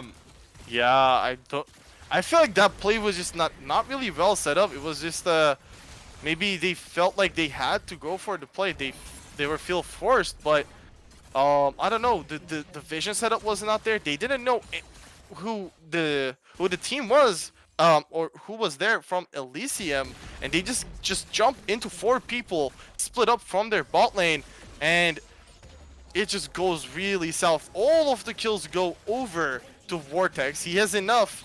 He will soon have enough to finish his IE, and this Jinx is super accelerated next to every other member being also strong. This Gwen was able to one-shot Andicus in the side. He tried to flash away, but you know what? Gwen is a flash on a 5-second cooldown. Yeah, wow. All right, so at the end of the day, like you said, they're going for the play. They're trying to get a pick, or trying to make a play onto Vortex and Chaser. They had 4 members there, but they were met with 5 members of Elysium, as well as the fact that they're split off from their bot lane. Their bot lane can't join the fight while Maokai and Malphite just kind of, or Malphite and Syndra rather, just get focused down by all the members of Elysium. It's a quite bad when the Jinx is able to get the first kill of the fight, get excited. The fight's just kind of lost from that point. Yeah. I also want to just get your attention to the fact that Mobility Scooter hasn't been able to get a single Heartsteel stack. 0 Oh my god. value. That item right now is giving him less than what a Warmogs would have given if he rushed that first item. It is... Yeah. Just why? I just feel like as a Malphite, you value armor MR more than you value HP, and it is really Well, even aside from that, sad. right? The Heartsteel is more of a trading health item, Yeah. as opposed to Jack Show, which, you know, your only job this game as Maokai and Malphite are to be a tank so that your Kog'Maw can free hit. I feel like the demonic embrace build. Oh, Oh, and Anarchist. Oh, great immune on the scout of the week. Boogie is just gonna rip them don't think apart, and that's a teleport from Mobility Scooter as the other 4 members of Elysium are taking down the Baron. They're gonna make send everybody here to try and get Boogie for at best a 1-for-1 while losing the Baron in the top side. Boogie wins these, believe. Well, he did just get the Oh? wish. There's the unstoppable Oh, never force. mind. Shutdown finally goes over to Mobility Scooter. 31 health coming out of that heart steal. Yeah. To be honest, the play itself is not too bad, but they lose Baron. The shutdown goes over to the tank that is building wrong, and like if that shutdown was maybe on Kog'Maw, I would say it was worth it, but they lose another tier 2 up top. That's another 600 gold lost. The package is available. They need to be careful. The game is lost if they wait, is that package available? Or is that He doesn't have it right now. Oh, I thought it was package. Okay, never mind. They're safe then. I Yeah. don't know. This skin looks like he always has the package. Yeah, But- I get you. Yeah, I agree with you entirely. Mobility Scooter and Angry Present, their only jobs this game is to stand there and allow your Kog'Maw to free hit. So why are you going for like first strike demonic embrace build on Angry Present when you could just go full tank? Why are you going for Heartsteel on Mobility Scooter when you could just go Jaksho and give that much more time for your Kog'Maw to melt through the members of Elysium? Yeah, and as we said, Kog'Maw, he's slowly getting towards the Goonses, but I don't think it's fairly enough at this stage at the game. The Vortex is almost 3 items in with IE, with Kraken Slayer, much more expensive items. Plus, he's up a level as well. So this game is in a really dire position for the side of DZG. The Manimune finally turned to Muramana for the Corki as well. Everybody is hitting their power spikes. Moonstone completed for Soraka. 2.5 items completed for the Vortex Gwen. just run up in front line. After the tower goes down, he gets excited and runs into Yeah. the enemy team. Now there's the Glacial Prison invested by the Sky of the Week. Just a power onto him, and Grand Canyon will fall as well. It's 3 members of Elysium down, but they lost the inhibitor to Boogie on the top side. Boogie is flipping a little bit more for the Nexus turret here. One He Nexus does tower have is gonna ult. go down, but that'll be his life for Oh it. my! Maybe needlework and the kiss just gets shredded, and finally the shutdown goes over to Dragon. Yeah. That was scary. You almost 1v5 that, but really good combo coming from the side of DZG. This is why this team comp is really strong, because once Chihuahua overextended a little bit just to engage on Mobility Scooter, or Angry Present, I think it was. The Mobility Scooter pulls the trigger, Rocket's gonna gets hit the right here. knock up. Oh, not quite. Damn. A little bit more AD and that kills, but as I was saying, but once they can get on top of the backline, it is really hard. That's what we were talking about before the game. It's just if they can get on top of this Jinx, on top of this Soraka, they have no way to peel. So they have to either stay at a really safe range, or they're just gonna die like this.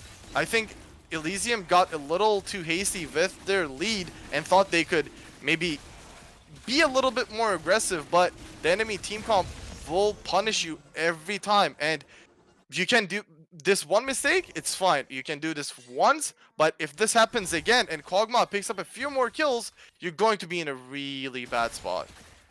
Yeah, and the thing is, if this game were not in this state where the Jinx is 5 kills, you wouldn't even have to do that. All you have to do is make space for your Kog'Maw to auto attack, and in a game where it's neutral, the Kog'Maw's not super behind, the Kog'Maw will melt through the front line of Elysium faster than the Jinx can get through DZG. But the fact that they were allowed to get off that combo onto 3 members of Elysium, the 3 most important members of Elysium, Chaser, Vortex, and Grand Canyon, it's just really nice play from DCG, and nice scat of the week from Andicus to start it all off. It was basically the dream scenario. Like, even if the lead was not like this, that is what you're looking for. But we see, even after that last fight, the lead on the side of Elysium, they still do so much damage. The Gwen is really ripping through them with the Qs and the Corki poke really coming in, really oppressive, especially with not a lot of tankiness on the side of DZG for now. It is really hard to be able to make plays right now. This Gwen just keeps pushing side lane. The supers are keep coming from the top side, and Angry Peasant is the one answering those waves. So with him gone, it is harder for them to hold the waves, but they're doing a good job for now. Yeah, they're holding off these waves, letting you and taking that inhibitor on the top side. If you can't end, generally speaking, taking the inhibitor is bad because that's just guaranteed safe gold coming into your team constantly every 30 seconds as the wave naturally pushes in towards you. So, if DCG don't lose off of not having that inhibitor, it's actually quite good for them. Dragon is getting farmed up, Andicus is getting farmed up. They're able to start building some of these items so that any potential catch is a one shot. Vortex doesn't actually have a whole lot of protection against getting one shot. He has, Chaser healing him if there's sustained damage, but if the unleashed power just executes you, then nothing the Soraka can do to help you there. Yeah. Well, another issue is that if they get engaged on at the same time, the fact Chaser will not be able to do anything because he's CC'd. And we will Okay, Baron has started see. up. And they'll take it quite quickly between having 280 carries, Chaser and Chihuahua there to just facilitate the process.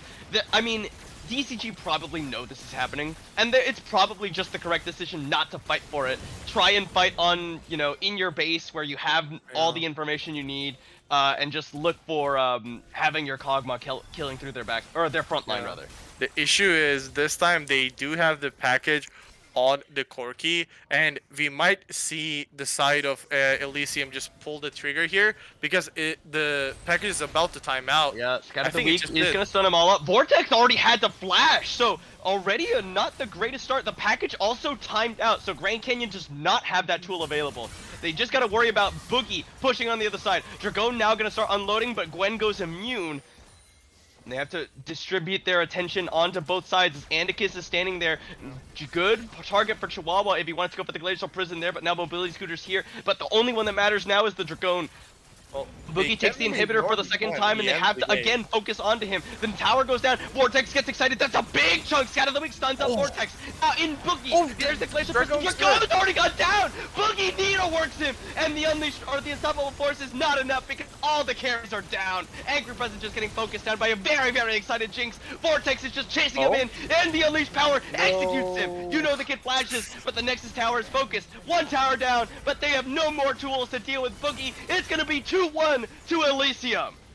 Yeah. Fairly clean game 3, I would say. The fastest game, I think out of the 3 that we had.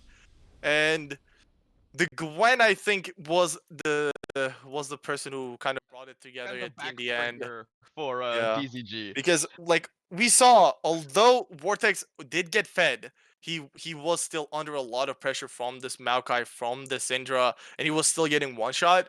But Gwen just melts through them, does true damage, and was just taking turrets at lightning speed. And again, like in the last fight, they can't really ignore the Gwen either, because if they do, he just ends the game. It's just like you don't really have a lot of options there. The game did get out of control, especially like the bot lane plays that they themselves forced. Uh, Especially like the first one where Vortex got a double. It was a good attempt, but it kind of just turned out to be a bad play eventually. And then the second dive attempt where with Andicus, that also like just turned out another 3 kills over to Vortex. Normally, if Vortex is not that fed, if he doesn't get those 5 kills, you don't have to worry about the Jinx. You can only just focus the Gwen and you're fine. But once Jinx is also fed, it is just you have to divert your attention to 3 different carries, and it just gets that much harder. Yeah, and look at that damage graph. Just how much damage the Riftmaker Gwen makes, or does, as these fights go on. As he's just kind of pushing on the side lane. You saw him basically 1v5 at the end after his team kind of got annihilated in that one bot play that they messed up. But at the end of the day, it is going to be Elysium that come out on top 2-1 over DCG Sticks. I believe we will be attempting an interview with one of the members of Elysium after their victory. So we're going to throw up a standby screen while we get that settled. Don't go anywhere, and we'll see you in just a little bit.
Internet, hello and welcome back. We're here with Grand Canyon mid laner of the victorious Elysium Frost. First off, congratulations on this victory. One of those games was, of the first two games were pretty hard fought on your side. Yeah, I think game 1 I mean, obviously game 2 is, like, super hard because we lost or whatever, but, like and that we got behind really early, but I felt like even game 1 was, like I think it was, like, 35 minutes or something, like, still kind of slow, but it was, like, really, like a controlled pace, like it didn't feel nearly as close or hard as, like, game 2 did, and then, like, game 3, I think, was, like, just really clean by us, so that one didn't feel hard at all, but Yeah, so I think for me, the well, okay, obviously, we mostly want to talk about the games that you won, but Mhm. the game 2, that was kind of a slog back and quite a bit back and forth. What were comms like for you guys as that game 2 went on? Honestly, like just staying focused on what the next like team fight is or what the next like macro play was, because when games get that long, you can like do some pretty interesting things for sure. Um, honestly, shout out to Mobility Scooter game 2. He was hitting like really influential poppy R's in those Oh late yeah, game definitely. fights, and like I actually think he won them the game 2 for sure. But yeah, it's just like staying focused and like, all right, guys, like Dragon's up, like here, we need to walk in here, blah blah blah. Just keeping everyone, you know, on the same page as the game goes to 50 minutes or whatever it was. Yeah. Quite a long one. Um, so, Sultan, you have anything? No, I guess I just want to ask, like most of the games, you guys have kind of the same idea of the draft, or like, do you guys just specifically go for this team cup, or just like the champions are these champions are just what you're comfortable with? I guess Well, this is kind of a detailed question, but Yeah. It's like a Without giving too much away about your draft strategy, obviously. yeah, it's like a mix of both. I feel like our team hasn't scrimmed in like a month and a half almost, just because of like either in real life emergencies or like I got COVID and I was really sick and stuff like that. So we're just kind of playing a mix of comfort, but also like Jarvan and Vi are just like really good meta picks and like the Jax and the Karma and stuff. So it's like keeping it simple, but also yeah, and it's like lack of scrim time, not being too crazy about it. Gotcha. Well, we're about we're actually over the halfway point for this split of Classic Championship Series, as far as the regular season goes, anyways. Next week, I think you guys play Bing Chiller's Worry Brothers. Is that a team that you are, you know, concerned about? Is there a particular player you've scouted out, or what are your thoughts about that team? I don't really have too many thoughts on the team. I mean, we just kind of take it like a week by week basis. We don't really care about the team that we're playing. Like like any other matches, we just focus on the match that we have for the week. So I know they're like good or like they're rated same as us. That they're probably like or like higher rated. I don't remember from the power rankings, so it'll be a good match, I'm sure. I think. I don't know how they stack versus like optimal, and we've already played optimal, and I think if we had bans, the match would have been like much closer with optimal, although we went 2-1 anyways. But yeah, we'll just have to see. I'm looking forward to it though. I've never played anyone on that roster, I know. So Gotcha. Sultan, you have anything? Nope.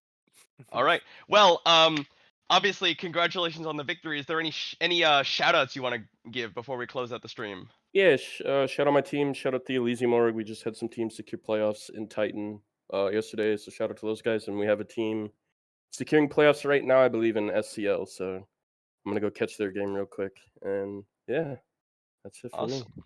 Well, congratulations to you and to the rest of the Elysium members here in Elysium Frost. And then, congratulations to all the other members of Elysium who we've just heard are making strides in other leagues.